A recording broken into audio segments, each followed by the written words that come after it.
जय हिंद दोस्तों। प्रीलिम्स की प्रिपरेशन अब आपकी लास्ट फेज में चल रही है। अभी से करीब एग्जाम तक 50+ दिन का समय बचा हुआ है और इस पूरे ड्यूरेशन में आपकी जो पढ़ाई होनी चाहिए वो अपने एकदम ताबड़तोड़ स्तर पर होनी चाहिए। ठीक है, तो चलिए इस क्लास को स्टार्ट करते हैं। इस पूरी जर्नी में हमारा जो भी सहयोग बन सकेगा हम लोग करने के लिए हमेशा यहाँ पर अवेलेबल रहेंगे। ठीक है, देखो भाई, आज की जो क्लास है इस क्लास के अंतर्गत हम लोग पिछले 1 ईयर में, ध्यान रखना, पिछले 1 ईयर में करंट अफेयर्स के अंतर्गत जो भी इकोनॉमिक डेवलपमेंट हुआ है उसको यहां पर पढ़ेंगे। आज की क्लास के अंतर्गत करीब 30+ टॉपिक को डिस्कस किया जाएगा। मैं हर टॉपिक का पीपीटी आप लोगों को प्रोवाइड करा दूंगा, तो निश्चिंत रहना है। अगर हो सके तो इस क्लास के साथ साथ इसी पीपीटी पर नोट करते चलो, या फिर कोई अगर आप शॉर्ट नोट्स बना रहे हो तो वहां पे जो इंपॉर्टेंट पॉइंट हम डिस्कस करेंगे वो आप लोगों को लिखते चलना होगा। ठीक है, चलिए स्टार्ट करते हैं। देखो भाई, सबसे पहला जो टॉपिक है दोस्तों वो है खरीफ फसलों का एमएसपी। दरअसल इकोनॉमिक्स का जो पूरा सब्जेक्ट होता है ना, इस पूरे सब्जेक्ट में आप लोगों का हमेशा एक डर बना रहता है कि कैसे प्रिपरेशन किया जाए इस पूरे टॉपिक को। तो देखो, आज की क्लास में जो भी करंट अफेयर्स के पॉइंट्स हम देखेंगे उन करंट अफेयर्स के टॉपिक के साथ साथ हम कुछ स्टैटिक पोर्शन कवर करते चलेंगे जहां से आयोग लगातार प्रश्न पूछता रहता है। जैसा कि सबसे पहला टॉपिक है एमएसपी। तो समझिए एमएसपी होता क्या है। अगर मैं एमएसपी की बात करूं, मिनिमम सपोर्टिंग प्राइस जो होता है, न्यूनतम समर्थन मूल्य जो होता है, ये कैसे जारी किया था, उसका पूरा प्रोसेस क्या होता है। देखो भाई, यहां पर एक संस्थान आती है जिस संस्थान का नाम है सीएसीपी। कहोगे सर सीएसीपी क्या है भाई? इसका फुल फॉर्म होता है commission for agriculture cost and price, मतलब कृषि लागत और मूल्य आयोग। ये जो संस्थान है, ये संस्थान एमएसपी का सलाह देती है, सजेशन देती है, ध्यान रखना, सजेशन देती है। लागू कौन करेगा? लागू करने के लिए एक अलग कमेटी, उसका नाम है सीसीईए। ये क्या है भाई? आर्थिक मामलों की कैबिनेट समिति। ठीक है, cabinet committee on the economic affair. इसके जो अध्यक्ष होते हैं वो कौन होते हैं? प्राइम मिनिस्टर साहब होते हैं। ठीक है, तो सीएसीपी अर्थात कृषि लागत और मूल्य आयोग जो है वो सिफारिश करता है।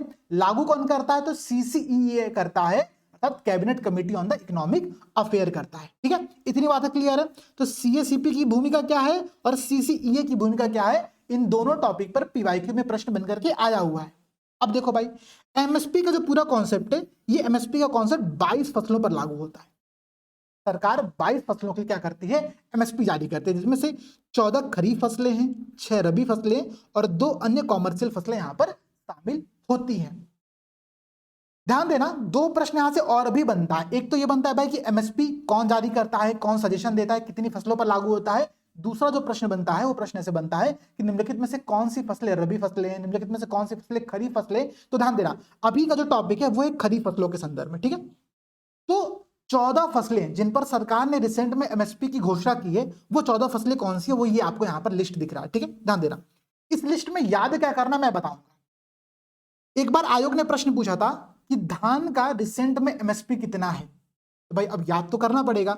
तो हम लोग यहां पर क्या याद करेंगे दोस्तों, ध्यान देना, हम लोग यहां पर याद करेंगे कि 2024-25 में, ठीक है, जो धान की फसल है उसके लिए जो एमएसपी सरकार ने घोषणा की वो कितनी है?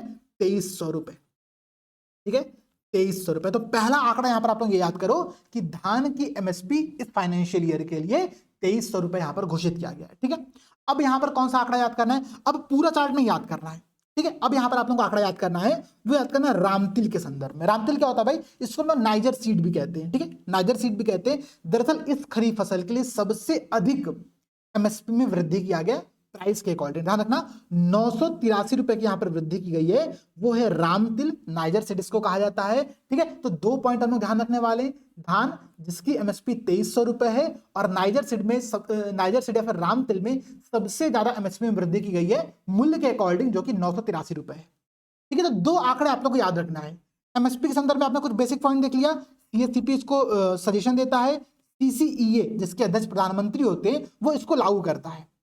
अब कई जगह पर आपको कंफ्यूजन भी देखने को मिलेगा। क्या भाई?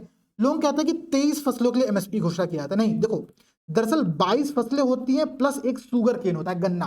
तो गन्ना के लिए जो सरकार मूल्य घोषित करती है उसको हम लोग एमएसपी नहीं कहते हैं, उसको हम लोग कहते हैं एफआरपी, मतलब फेयर एंड रिम्यूनरेटिव प्राइस, मतलब उचित और लाभकारी मूल्य कहा जाता है। इसका भी सेम प्रोसेस होता है। सीएसीपी जो संस्थान है वो कृषि किसान कल्याण मंत्रालय के अंतर्गत कार्य करती है। ठीक है, तो ये सारे फैक्ट, जितने फैक्ट्स अभी हमने डिस्कस किया, इन सारे फैक्ट पर पीवाईक्यू में प्रश्न बना हुआ है, तो इग्नोर बिल्कुल मत करना। हम लोग करंट अफेयर्स डिस्कस कर रहे हैं, लेकिन साथ में स्टैटिक पोर्शन भी कवर करेंगे जो कि हमारे लिए बहुत इंपॉर्टेंट होने वाला है। अब देखो भाई, सेकंड टॉपिक है दोस्तों एफडीआई के संदर्भ में। ठीक है, फॉरेन डायरेक्ट इन्वेस्टमेंट की हम बात कर रहे हैं। भारत में जो 2023-24 में, ध्यान रखिएगा आप लोग, 2023-24 में जो एफडीआई भारत में आई है उसकी वैल्यू कितनी है, तो आप लोग नोट कर सकते हो 44.43 अरब डॉलर। अब देखो याद करने का तरीका समझो, बहुत सिंपल तरीका है भाई। जनरली जब आपके सामने प्रीलिम्स में क्वेश्चन बन करके आता है ना, जहां पर आयोग आपसे बहुत ज्यादा फैक्चुअल कंटेंट, फैक्चुअल क्वेश्चंस पूछती है, ठीक है, कि भाई इतना बजट कितना रहा, ये कितना रहा, तो उसमें जनरली प्रयास करो कि ऐसे ऑप्शन की तरफ हम लोग बढ़े जो कि बहुत सिमिलर दिख रहा हो, बहुत उसमें कोई ना कोई एक सिंपल गुड दिख रहा हो आप लोगों को। जैसे कि यहाँ पर देखो 44 और 43, मतलब 44.43 अरब डॉलर आपका यहाँ पर एफडीआई इस बार भारत में आया है। मैं आपको एक तुक्का लगाने का ट्रिक बता रहा था, लेकिन अब यहाँ पर फैक्ट याद करना है। 44.43 अरब डॉलर रुपए जो है भारत में एफडीआई के माध्यम से आए हैं। लेकिन ये जो एफडीआई है, ये पिछले फाइनेंशियल ईयर के कंपैरिजन में इस बार इसमें कमी देखने को मिला है। कितना परसेंट कमी देखने को मिला भाई, तो इस बार इसमें आपका 3.5% की कमी हुई है। मतलब पिछले फाइनेंशियल ईयर के कंपैरिजन में इस बार 2023-24 में जो फॉरेन डायरेक्ट इन्वेस्टमेंट भारत में आया उसमें 3.5% की कमी हुई। कितना टोटल एफडीआई आया है, तो 44.43 अरब डॉलर एफडीआई इस बार भारत में आया है। पॉइंट याद रहेगा। कारण क्या है भाई कमी होने का? कमी होने का सबसे बड़ा कारण यह है कि जो पूरी दुनिया है वो इकोनॉमिक अनसर्टेनिटी में, अनिश्चितता में जी रही है, ठीक है। बहुत सारी चीजें चल रही, भाई आप देखो ना, भाई रशिया यूक्रेन का युद्ध चल रहा है, कहीं पर कोई और युद्ध चल रहा है, तो इसके कारण से इकोनॉमिक अनसर्टेनिटी भारत में या फिर पूरे विश्व में बहुत ज्यादा है, जिसके कारण से फॉरेन के माध्यम से जो भारत में इन्वेस्टमेंट होता है उसमें इस बार 3.5% की कमी देखने को मिली। और कितना आंकड़ा रहा, तो 44.43 अरब डॉलर आंकड़ा रहा, ठीक है। हम लोग बार बार फैक्ट को रिवाइज करेंगे ताकि चीजें हमको याद होती चले क्लास के माध्यम से। ये जब क्लास खत्म होगी ना, तो मैं गारंटी देता हूं कि आपको इकोनॉमिक्स के सारे फैक्ट याद रहेंगे जितना आज हम लोग डिस्कस करने वाले हैं, ठीक है। चलो भाई, अब यहां पर एक पॉइंट और समझो भाई, भारत में जो एफडीआई आया उसमें सबसे ज्यादा किस देश से आया, उसका नाम कई बार एग्जाम में पूछता है, तो वो है आपका सिंगापुर। नोट कर लेना, सिंगापुर से एफडीआई भारत में सबसे अधिक आया है। सेकेंड नंबर पर आप लोगों का आता है मॉरिशस, ठीक है, मॉरिशस आता है। और थर्ड नंबर पर आप लोगों का आता है अमेरिका, ठीक है, अमेरिका। लेकिन इसमें भी एक कॉन्सेप्ट है। कॉन्सेप्ट क्या है भाई, चूंकि भारत में जो एफडीआई आया उस एफडीआई में 3.5% की कमी हुई है, इसका मतलब है कि भारत में जो मुख्य रूप से एफडीआई आ रहा था उसमें भी कमी देखने को मिली है। इसका मतलब है सिंगापुर से जो एफडीआई आया उसमें भी कमी हुई है, मॉरिशस से जो एफडीआई आया उसमें भी कमी हुई है, और अमेरिका से जो एफडीआई आया है उसमें भी कमी देखने को मिली है। तो वृद्धि कहां पर देखने को मिली है, वृद्धि दो देशों के एफडीआई में देखने को मिली है। एक का नाम आप लोग नोट कर लेना, नीदरलैंड, ठीक है, नीदरलैंड, और दूसरे का नाम अमेरिका। तो नीदरलैंड और अमेरिका से आने वाले फॉरेन डायरेक्ट इन्वेस्टमेंट में क्या हुआ है, ठीक है, सॉरी, नीदरलैंड और जापान, ठीक है भाई, नोट कर लेना इसको, ठीक है। नीदरलैंड और जापान जो है दोस्तों, जापान, इन दोनों देशों से आने वाले एफडीआई में वृद्धि देखने को मिली है, ठीक है। तो मानो प्रश्न अगर ये बनता है, मानो मैं आपको दो स्टेटमेंट का एक प्रश्न बनाता हूं। प्रश्न ये है कि भारत में एफडीआई के संदर्भ में निम्नलिखित कथनों पर ध्यान दीजिए। पहला स्टेटमेंट, इस बार भारत में जो एफडीआई आया फाइनेंशियल ईयर 2023 और 24 के अंतर्गत, उसमें भारत में एफडीआई में वृद्धि देखने को मिली है। पहला स्टेटमेंट गलत हो गया क्योंकि 3.5% यहाँ पर क्या हुई है, कमी हुई है। कितना एफडीआई आया है, तो 44.43 अरब डॉलर आया है। अब सेकंड प्रश्न क्या बनेगा भाई, कि भारत में सिंगापुर में सबसे ज्यादा एफडीआई आया है। तो ये बात सही है, सिंगापुर से सबसे ज्यादा एफडीआई आया है। सेकंड नंबर पर मॉरिशस, थर्ड नंबर पर अमेरिका, नीदरलैंड और जापान ऐसे दो देश है जहां से एफडीआई में इस बार वृद्धि देखने को मिला है। कॉन्सेप्ट क्लियर हो गया, नोट कर लेना सारे पॉइंट्स। मैं पीपीटी वाली आप लोगों को शेयर कर दूंगा, जो भी मैं स्क्रीन पर लिखूंगा ना सारी पीपीटी में आप लोगों को दे दूंगा, ठीक है। अब देखो, अब इसके बाद अगला पॉइंट समझो आप लोग यहाँ पर, ठीक है। अगला पॉइंट है कंटेनर पोर्ट परफॉर्मेंस इंडेक्स के संदर्भ में, ठीक है। कंटेनर पोर्ट प्रदर्शन सूचकांक की बात करता है। सबसे पहले तो ये समझो कि इसको जारी कौन करता है, ठीक है। इसको जारी करने में दो संस्थाओं की भूमिका है। एक संस्थान का नाम है आप लोगों का वर्ल्ड बैंक, ठीक है, विश्व बैंक नाम है, ठीक है। दूसरा इसके साथ आप लोगों का है S&P ग्लोबल मार्केट इंटेलिजेंस, ठीक है। तो ये दो संस्थाएं मिलकर के, ठीक है, ये दो संस्थाएं मिलकर के world bank and S&P global market intelligence, इन दोनों के द्वारा कंटेनर पोर्ट परफॉर्मेंस इंडेक्स जारी किया गया। तो एक तो प्रश्न ये बनता सिंपल सा कि ये इंडेक्स किसके द्वारा जारी किया जाता है, ठीक है, तो विश्व बैंक और S&P ग्लोबल मार्केट इंटेलिजेंस के द्वारा। अब ये इंडेक्स कहता क्या है, दरअसल ये इंडेक्स विश्व के जो टॉप 100 पोर्ट्स है उनकी एक लिस्ट जारी करता है, ठीक है, विश्व के टॉप 100 पोर्ट की लिस्ट जारी करता है। और अगर उस लिस्ट की बात करें तो विश्व के 100 जो शीर्ष पोर्ट है, शीर्ष बंदरगाह है, उन बंदरगाहों में भारत के 9 बंदरगाह यहाँ पर शामिल है। ठीक है, भारत के यहाँ पर 9 पोर्ट शामिल है। अब इसको आप लोग आंकड़ा याद करना। ठीक है, जो पॉइंट बता रहा हूँ, सबसे नंबर 1 पर यहाँ पर जो है वो है चाइना का एक बंदरगाह, उसका नाम है यांगशान बंदरगाह। ठीक है, तो प्रश्न पता है क्या पूछेगा, मैच द कॉलम में प्रश्न पूछेगा, कुछ पोर्ट्स के नाम दे देगा और पूछेगा ये पोर्ट्स कहाँ पर है। ठीक है, तो यांगशान बंदरगाह जो कि कंटेनर पोर्ट परफॉर्मेंस इंडेक्स में नंबर 1 पर था, वो चाइना में लोकेटेड है। ठीक है, इसके बाद सेकंड बंदरगाह जो है उसका नाम है सलाला बंदरगाह। ठीक है, सलाला पोर्ट, सलाला पोर्ट जो है दोस्तों आप लोगों का ये ओमान में लोकेटेड है। ठीक है, ये भी ध्यान रखना, इंपॉर्टेंट वर्ल्ड मैपिंग के अंतर्गत क्वेश्चन बन सकता है कि सलाला पोर्ट कहां पर है, तो ओमान में है। इसके बाद हम लोग याद करेंगे कि भारत के कुछ प्रमुख पोर्ट के संदर्भ में, जैसे कि इसके बाद जो भारत का एक पोर्ट आता है वो आता है 19वें नंबर पर। ये भारत का पहला शीर्ष पोर्ट है। ठीक है, इस पोर्ट का नाम है विशाखापट्टनम, आंध्र प्रदेश में लोकेटेड है, आप लोगों को पता भी होगा। ठीक है, एक मेजर पोर्ट है विशाखापट्टनम, आंध्र प्रदेश में लोकेटेड है, ये 19वें स्थान पर आता है। अगर आप ध्यान दोगे तो इसने 2022 की कंपैरिजन में, 2022 में इसकी रैंकिंग पता कितनी थी, आप सोचो एक बार, 2022 में इसकी रैंकिंग थी 115। ठीक है, 115, बिलीव भी नहीं कर सकते भाई, 115 रैंक से ये सीधे 19वें स्थान पर आया है। ये होती मेहनत। कारण क्या रहा भाई, तो सरकार यहां पर पैरेलली सागरमाला कार्यक्रम चला रही थी, तो सागरमाला कार्यक्रम के परिणाम स्वरूप क्या हुआ है कि भारत के जो पोर्ट्स हैं उनका महत्व बढ़ा है, उनकी भूमिका बढ़ी है। इस वजह से विशाखापट्टनम पोर्ट भारत पूरे विश्व के जो टॉप 100 पोर्ट्स हैं उसमें 19वें नंबर पर आता है, और ये भारत का सबसे बड़ा पोर्ट है, सबसे पहला पोर्ट, मतलब सबसे इंपॉर्टेंट शीर्ष पोर्ट माना जाता है। ठीक है, पॉइंट याद रहेगा। अब समझो भाई, इसके बाद अगर हम लोग बात करें तो 19वें के बाद भारत का एक पोर्ट आता है जो कि आता है 27वें नंबर पर। ठीक है, नोट कर लेना, ये भी बहुत इंपॉर्टेंट पोर्ट है, 27वें नंबर पर, उसका नाम है मुंद्रा पोर्ट।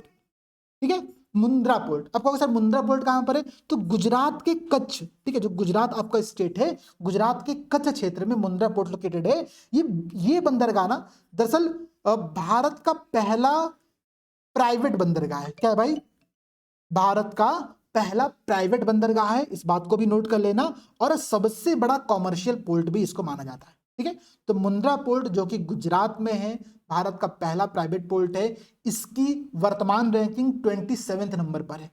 ठीक है, अब हम लोग को सारी रैंकिंग याद नहीं करनी, लेकिन हम लोग को विशाखापट्टनम की रैंकिंग याद करनी है कि विशाखापट्टनम 19वें स्थान पर है, इससे पहले इसकी रैंकिंग 115वीं थी, अभी ये 19वें स्थान पर यहाँ पर आ चुका है। ठीक है, तो इसी प्रकार से बहुत सारे पोर्ट्स यहाँ पर और भी शामिल है, हम लोग को सारे पोर्ट्स नहीं देखने, हम लोग को स्टार्टिंग यही 2 पोर्ट्स यहाँ पर याद करने। ठीक है, विशाखापट्टनम आंध्र प्रदेश, मुंद्रा गुजरात, ये आपके 2 प्रमुख पोर्ट है। इसके अलावा ध्यान रखना, टॉप 100 पोर्ट्स की लिस्ट में भारत के 9 पोर्ट यहाँ पर शामिल है।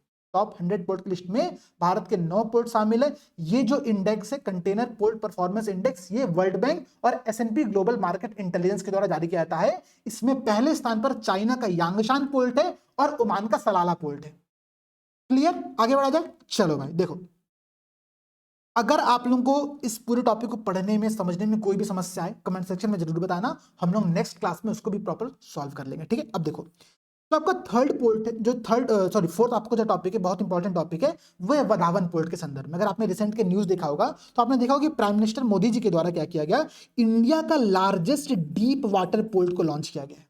ना, इंडिया का लार्जेस्ट डीप वाटर पोर्ट को लॉन्च किया गया है। ये जो पोर्ट है वधावन पोर्ट, अब प्रश्न बनता है कि वधावन पोर्ट है कहां पर। ठीक है, ध्यान रखना, तो ये पोर्ट है महाराष्ट्र में। हाल ही में प्रधानमंत्री मोदी जी ने इसको लॉन्च किया है। इंडिया का लार्जेस्ट डीप वाटर, गहरे पानी का पोर्ट माना जाता है। ठीक है, तो इस पॉइंट को आप लोग नोट कर लेना। दुनिया के, ठीक है, ये एक फैक्ट है, ये कौन सी रिपोर्ट है, रिपोर्ट हम लोग नहीं पढ़ रहे क्योंकि रिपोर्ट सरकार ने भी नहीं बताया। सरकार ने बस यहाँ पर ये लिखा है कि will become one of the top 10 ports of the world. मान लो अगर प्रश्न आता आपसे और प्रश्न पूछता है वधावन बंदरगाह के संदर्भ में निम्नलिखित कथनों पर ध्यान दीजिए। पहला कि ये इंडिया का लार्जेस्ट डीप वाटर पोर्ट है, सही बात है। सेकंड कि भाई ये विल बिकम, मतलब ये दुनिया के 10 प्रमुख बंदरगाहों में शामिल होगा, तो इस बात को भी सही मानना है। ठीक है, दोनों स्टेटमेंट सही है, आप लोगों का ध्यान रखिएगा, क्योंकि सरकार खुद ही स्टेटमेंट दे रही है। ये जो रिपोर्ट मैंने लिया हुआ है ये माई गवर्नमेंट की साइड से लिया हुआ है। ठीक है, तो रिपोर्ट में कोई भी समस्या नहीं है, रिपोर्ट बेहद इंपॉर्टेंट है, तो याद करते चलना जो पॉइंट बता रहा हूं। ठीक है, अच्छा अब देखो भाई, एक प्रश्न जनरली आपके दिमाग में आएगा, सर ये मेजर पोर्ट क्या होता है और माइनर पोर्ट्स क्या होते हैं। ठीक है, ध्यान दीजिएगा। देखो, मेजर पोर्ट और माइनर पोर्ट का मतलब सिंपल सा है कि जो मेजर पोर्ट्स होते हैं उनका पूरा ओन या फिर मैनेज्ड वो सेंट्रल गवर्नमेंट के द्वारा किया जाता है। ठीक है, देखो major ports are owned and managed by the central government, वहीं पर जो माइनर पोर्ट्स होता है दोस्तों वो owned and managed by the state government होता है, ठीक है। इसके अलावा कई सारे प्राइवेट पोर्ट्स भी होते हैं, तो कंफ्यूज मत होना। पोर्ट्स बहुत प्रकार के आपको देखने को मिलेगा। जो वधावन पोर्ट है ये भारत का 13वां मेजर पोर्ट है, ठीक है। यहाँ पर देखो लिखा भी हुआ है, ये 13वां मेजर पोर्ट है, महाराष्ट्र में लोकेटेड है। प्रधानमंत्री मोदी जी ने अभी इसको लॉन्च किया है, दुनिया के टॉप 10 पोर्ट्स के अंतर्गत शामिल होगा और इंडिया का लार्जेस्ट डीप वाटर पोर्ट है, ठीक है। तो वधावन पोर्ट महाराष्ट्र के संदर्भ में इतने पॉइंट्स आप लोगों को ध्यान रखना है। एक पॉइंट ध्यान रखना, इसका जो निर्माण है वो ग्रीन फील्ड प्रोजेक्ट के अंतर्गत किया गया है, ठीक है। ग्रीन फील्ड परियोजना के अंतर्गत का निर्माण किया गया है, ठीक है, ग्रीनफील्ड प्रोजेक्ट के अंतर्गत, ठीक है। इतना ध्यान रहेगा आप लोगों को। आगे बढ़ा जाए। अब देखो भाई, अच्छा देखो पोर्ट्स पर ना 2023 में यूपीएससी ने एक प्रश्न पूछा था, बड़ा प्यारा प्रश्न था, बड़ा इंपॉर्टेंट, बहुत अच्छा प्रश्न था, ठीक है। ध्यान दीजिएगा, प्रश्न में 3 पोर्ट के संदर्भ में फैक्ट दिया गया है। अब आप लोग क्या कह रहे होगे ना सर कैसे इतने सारे पोर्ट्स याद करें, तो भाई समझो, अब क्वेश्चन आयोग पूछता है तो एटलीस्ट जो प्रश्न पूछ रहा है वो तो हम लोग तैयार करेंगे। यूपीएससी ने 2023 में इस प्रश्न को पूछा हुआ, तो प्रश्न ध्यान से समझना। पहला स्टेटमेंट कह रहा है, पहला पॉइंट कह रहा है इसमें कामराजर पोर्ट के संदर्भ में, सेकंड कह रहा है मुंद्रा पोर्ट के संदर्भ में, थर्ड कह रहा है विशाखापट्टनम पोर्ट के संदर्भ में, ठीक है। 3 पोर्ट यहां पर दिया गया है। आपने अभी क्या देखा, अभी आपने देखा कि जो कंटेनर पोर्ट परफॉर्मेंस इंडेक्स था, उस इंडेक्स में भारत का जो सबसे टॉप पोर्ट है 19वें स्थान पर, उसका नाम है विशाखापट्टनम पोर्ट, जो कि आंध्र प्रदेश में लोकेटेड है, ठीक है। ये आपने पढ़ा। 27वें स्थान पर मुंद्रा पोर्ट है, जो कि गुजरात में लोकेटेड है। इन्हीं दोनों पोर्ट पर देखो आपने इस प्रश्न पूछा गया है, और प्रश्न का आंसर ध्यान समझना, बहुत इंपॉर्टेंट प्रश्न इसलिए समझा रहा हूं। जो कामराजर पोर्ट है ये कहां पर लोकेटेड है, नोट करो आप लोग, ये लोकेटेड आप लोगों का तमिलनाडु में, ठीक है, तमिलनाडु में। दरअसल इस पोर्ट की खासियत क्या है कि भारत में एक कंपनी के तौर पे रजिस्टर्ड ये सबसे प्रमुख पोर्ट है, ठीक है। एक कंपनी के तौर पर रजिस्टर्ड है खुद ही पोर्ट। तो कामराजर पोर्ट कहां पर है, तमिलनाडु में है, एक कंपनी के तौर पर रजिस्टर्ड है, ध्यान रखिएगा। अब देखो सेकंड कह रहा है मुंद्रा पोर्ट। मुंद्रा पोर्ट कहां पर, अभी हमने देखा गुजरात के अंतर्गत है।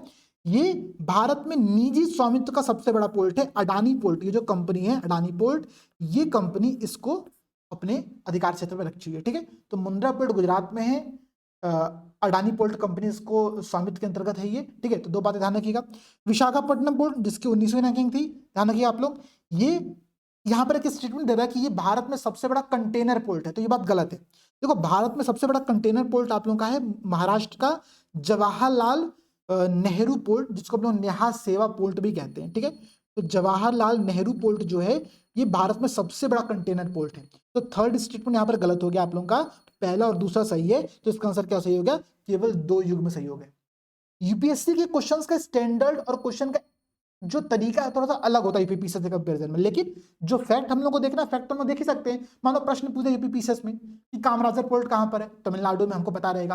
कंपनी के तौर पर रजिस्टर्ड सबसे प्रमुख पोर्ट है, ठीक है। मुंद्रा पोर्ट निजी स्वामित्व का पोर्ट है, अडानी ग्रुप इसको हैंडल करती है, गुजरात में लोकेटेड है, याद रहेगा, ठीक है। तो ये पोर्ट के संदर्भ में जो आपने फैक्ट्स अभी ध्यान से देखा लगातार, याद रखना बहुत इंपॉर्टेंट है, ठीक है। इसके बाद पोर्ट पर एक टॉपिक और इंपॉर्टेंट है, ठीक है, वो है भारत का सबसे पहला ट्रांसशिपमेंट हब पोर्ट। अब कहोगे सर ये क्या होता है, ध्यान देना। ट्रांसशिपमेंट हब पोर्ट क्या होता है, ट्रांसशिपमेंट का मतलब ये होता है कि एक बड़े जहाज से हम छोटे जहाज में कार्गो को ट्रांसफर करके उसके डेस्टिनेशन तक पहुंचा रहे हैं। भाई बड़ा जहाज हर जगह तो पहुंच नहीं पाएगा, तो बड़े जहाज से जो उसके कार्गो होता है उसको छोटे छोटे जहाजों में शिफ्ट किया जाता है और फिर वहां पर आगे ले जाया जाता है, ठीक है। तो ये प्रोसेस जहां पर हो रहा है, ट्रांसशिपमेंट हब भारत का पहला कहां पर है, विजिंगम पोर्ट में है। नोट कर लेना, भारत का पहला ट्रांसशिपमेंट हब विजिंगम पोर्ट है। ये कहां पर लोकेटेड है, तो आप लोग यहां पर मैप भी दे सकते हो। ये आपका विजिंगम पोर्ट है जो कि केरल में लोकेटेड है, ठीक है। कहां पर लोकेटेड है, केरल में लोकेटेड है। ये भी अडानी समूह के द्वारा, ठीक है, अडानी समूह के द्वारा नियंत्रित पोर्ट है, ठीक है। तो विजिंगम पोर्ट केरल में है, अडानी समूह के द्वारा नियंत्रित पोर्ट है। इतनी बातें ध्यान रखना, भारत का पहला ट्रांसशिपमेंट हब पोर्ट है। प्रश्न पूछेगा निम्नलिखित में से कौन सा भारत का पहला ट्रांसशिपमेंट हब पोर्ट है, तो विजिंगम पोर्ट केरल, ये आंसर टिक करके आप लोगों को आगे बढ़ना है, ठीक है। याद रहेगा पॉइंट, आगे बढ़ा जाए। देखो भाई अगला क्वेश्चन कह रहा है, जो कि बहुत इंपॉर्टेंट क्वेश्चन ये भी है कि आरबीआई ने हाल ही में, ठीक है, आरबीआई ने हाल ही में क्या किया हुआ है, अगर आप यहाँ पर ध्यान दोगे तो, ठीक है, आरबीआई ने हाल ही में ब्रिटेन से 100 टन सोना वापस मंगाया है। भाई हमारा सोना ब्रिटेन में कर क्या रहा था कि हम उसको वापस मंगाए, जैसा अगर आप ध्यान दोगे यहाँ पर, तो भारत ने जब 1990-91 के टाइम पे भारत में जो इकोनॉमिक क्राइसिस आई थी, उस क्राइसिस से निपटने के लिए भारत ने क्या किया था एक बहुत बड़ी मात्रा में 405 मिलियन यूएस डॉलर का लोन लिया था। कहां से? बैंक ऑफ इंग्लैंड से। अभी तक हम लोग को लोन की आवश्यकता पड़ती थी, ठीक है। इस बार क्या पड़ा, गवर्नमेंट को भी लोन की आवश्यकता पड़ गई 1990-91 के ड्यूरेशन में, तो उसने बैंक ऑफ इंग्लैंड से 405 मिलियन यूएस डॉलर का लोन लिया, और इस लोन को लेने के लिए उसको कोलेट्रल जमा करना पड़ा, ठीक है। तो भारत सरकार ने अपने स्वर्ण भंडार का एक हिस्सा यहां पर गिरवी रखा था, कोलेट्रल जमा किया था। ध्यान रखना, इंपॉर्टेंट पॉइंट है, ठीक है। जैसे आप लोन लेने जाते हो, होम लोन लेने जा रहे हो, क्या कर रहे हो, जमीन का कागज लेकर के जा रहे हो, भाई इसको, इस पर थोड़ा सा लोन दे दो मुझे, ठीक है। सरकार भी वही काम करे, सरकार का प्रोसेस भी एकदम सिंपल है, कोई यहाँ पर चेंज नहीं है, ठीक है। अब सरकार ने उस लोन को चुका तो दिया 1991 के एंड तक, लेकिन आरबीआई ने बहुत सारे कारणों से, भाई इतना बड़ी मात्रा में आपका गोल्ड गया है, पता है आपको, उस गोल्ड को ले आने के लिए स्पेशल फ्लाइट बुक करके वो गोल्ड यहाँ पर आया था भारत के अंतर्गत, ठीक है। तो लॉसलेटिक कारणों से आरबीआई ने ये डिसाइड किया कि उस गोल्ड को हम ब्रिटेन में ही रहने देंगे, वहां पर पड़ा रहेगा, सेफ रहेगा। क्यों सेफ रहेगा भाई? विदेशों में जो गोल्ड संग्रहित होता है आपका, उसके माध्यम से भी आप बहुत सारे ट्रांजेक्शन कर सकते हो, ठीक है, उस पर भी आपको रिटर्न भी मिलता है। तो वो हमारे लिए एक सेफ डिपॉजिट था जिसको सरकार ने वहां पर रखा हुआ था। लेकिन इस बार सरकार ने ये घोषणा किया कि हम इसको अपने घरेलू भंडार में वापस लेकर के आएंगे, तो 100 टन से अधिक गोल्ड को हम वापस लेकर के आए। प्रश्न 2 बनेगा यहाँ पर। पहला प्रश्न, आरबीआई ने हाल ही में 100 टन सोना किस देश से वापस लेकर के आया है? तो ब्रिटेन से लेकर के आया है। दूसरा प्रश्न बनेगा, कितना टन लेकर के आया? तो 100 टन लेकर के लगभग यहाँ पर हम लोग आए हैं, ठीक है। 1990 के बाद से भारत का सबसे बड़ा प्रत्यावर्तन है जो कि भारत ने अभी किया है। जो ये गोल्ड आपका भारत में आया, इस गोल्ड को ले आने में सरकार ने क्या किया? भाई देखो, सरकार का ही गोल्ड है, सरकार अपने गोल्ड को लेकर के आ रही है, और सरकार अगर इस गोल्ड पर टैक्स लगाएगी तो सरकार की तो पॉकेट से पैसा जाएगा ना। तो सरकार ने यहाँ पर क्या किया, सीमा शुल्क जो होती है, जो कस्टम ड्यूटी होती है, उसको यहाँ पर जीरो कर दिया, ठीक है। इस संदर्भ में कहा कि भाई हम यहाँ पर जीरो करते हैं, और इसके साथ साथ हम जीएसटी में यहाँ पर छूट नहीं दे रहे हैं। लेकिन ध्यान रखिएगा, हम जीएसटी में यहाँ पर छूट नहीं दे रहे। छूट नहीं देने का कारण ये है कि भाई जीएसटी जो मिलता है उसमें राज्य का भी हिस्सा होता है, ठीक है। तो सेंट्रल गवर्नमेंट अपना हिस्सा तो छोड़ सकती है, लेकिन राज्य अपना हिस्सा तो थोड़ी छोड़ेगी भाई। राज्य को तो पैसा चाहिए ना, राज्य को भी तो पैसा चाहिए काम करने के लिए। तो स्टेट गवर्नमेंट कहते हैं कि आप ये ट्रांजेक्शन कर रहे हो, तो इस पर जितना भी जीएसटी लगेगा वो जीएसटी आपको स्टेट गवर्नमेंट के साथ शेयर करना पड़ेगा, ठीक है। तो प्रश्न एक और बन सकता है कि आरबीआई ने जो इतना बड़ा मात्रा में गोल्ड लेकर के आया अपने रिजर्व के अंतर्गत, उसमें सीमा शुल्क कितना लगा? तो सीमा शुल्क से यहाँ पर छूट दिया गया था, लेकिन जीएसटी में छूट नहीं था, जीएसटी यहाँ पर देना पड़ा है, ठीक है। अगर हम पूरे विश्व के सभी देशों की बात करें और यहाँ पर हम गोल्ड रिजर्व की बात करें, किसके पास कितना गोल्ड रिजर्व है, ध्यान रखिएगा। सबसे नंबर 1 पर अमेरिका यहाँ पर है, ठीक है। अमेरिका के पास करीब 8,000, ऐसे आपको एक राउंड फिगर बता रहा हूँ, ठीक है, 8,000 टन गोल्ड है, ठीक है। अमेरिका के पास इतना बड़ी मात्रा में गोल्ड का भंडार मौजूद है, गोल्ड रिजर्व जो मौजूद है, जैसे आरबीआई के पास मौजूद होता है वैसे। वहीं सिमिलर भारत के पास अगर हम ध्यान दें तो भारत की रैंकिंग यहाँ पर जो आती है वो आती है 9वें स्थान पर, ठीक है। 9वें स्थान पर भारत की रैंकिंग आती है, और भारत के पास इसका लगभग आप समझ लो कि 10वां हिस्सा, ठीक है, 820 टन गोल्ड भारत के पास यहाँ पर मौजूद है, ठीक है। 820 टन है, जिसमें से लगभग 413 टन जो है वो विदेश में है, और बाकी आप लोगों का भारत में ही है, ठीक है। तो ध्यान रखना इतना पॉइंट्स। अगर प्रश्न ये बनता है कि किस देश के पास सबसे अधिक स्वर्ण भंडार है, ठीक है, तो आप लोगों का हो गया अमेरिका, उसके 9वें स्थान पर आप लोगों का हो गया भारत, ठीक है। अब देखो भाई, इस घरेलू भंडार के बाद अगर हम लोग वास्तव में गोल्ड की बात करें, तो गोल्ड जो हमारे पास है उसमें सबसे अधिक संसाधन जो रिसोर्स अवेलेबल है वो बिहार में है, करीब 44%, ठीक है। लेकिन अगर हम उत्पादन की बात करें कि गोल्ड का उत्पादन भारत में सबसे अधिक कहां पर होता है, ज्योग्राफी का एक बहुत अच्छा प्रश्न बनता है। तो गोल्ड का सबसे अधिक उत्पादन जो होता है वो होता है केजीएफ से। केजीएफ मूवी आप सबने जरूर देखी होगी, Kolar gold field, Kolar gold field.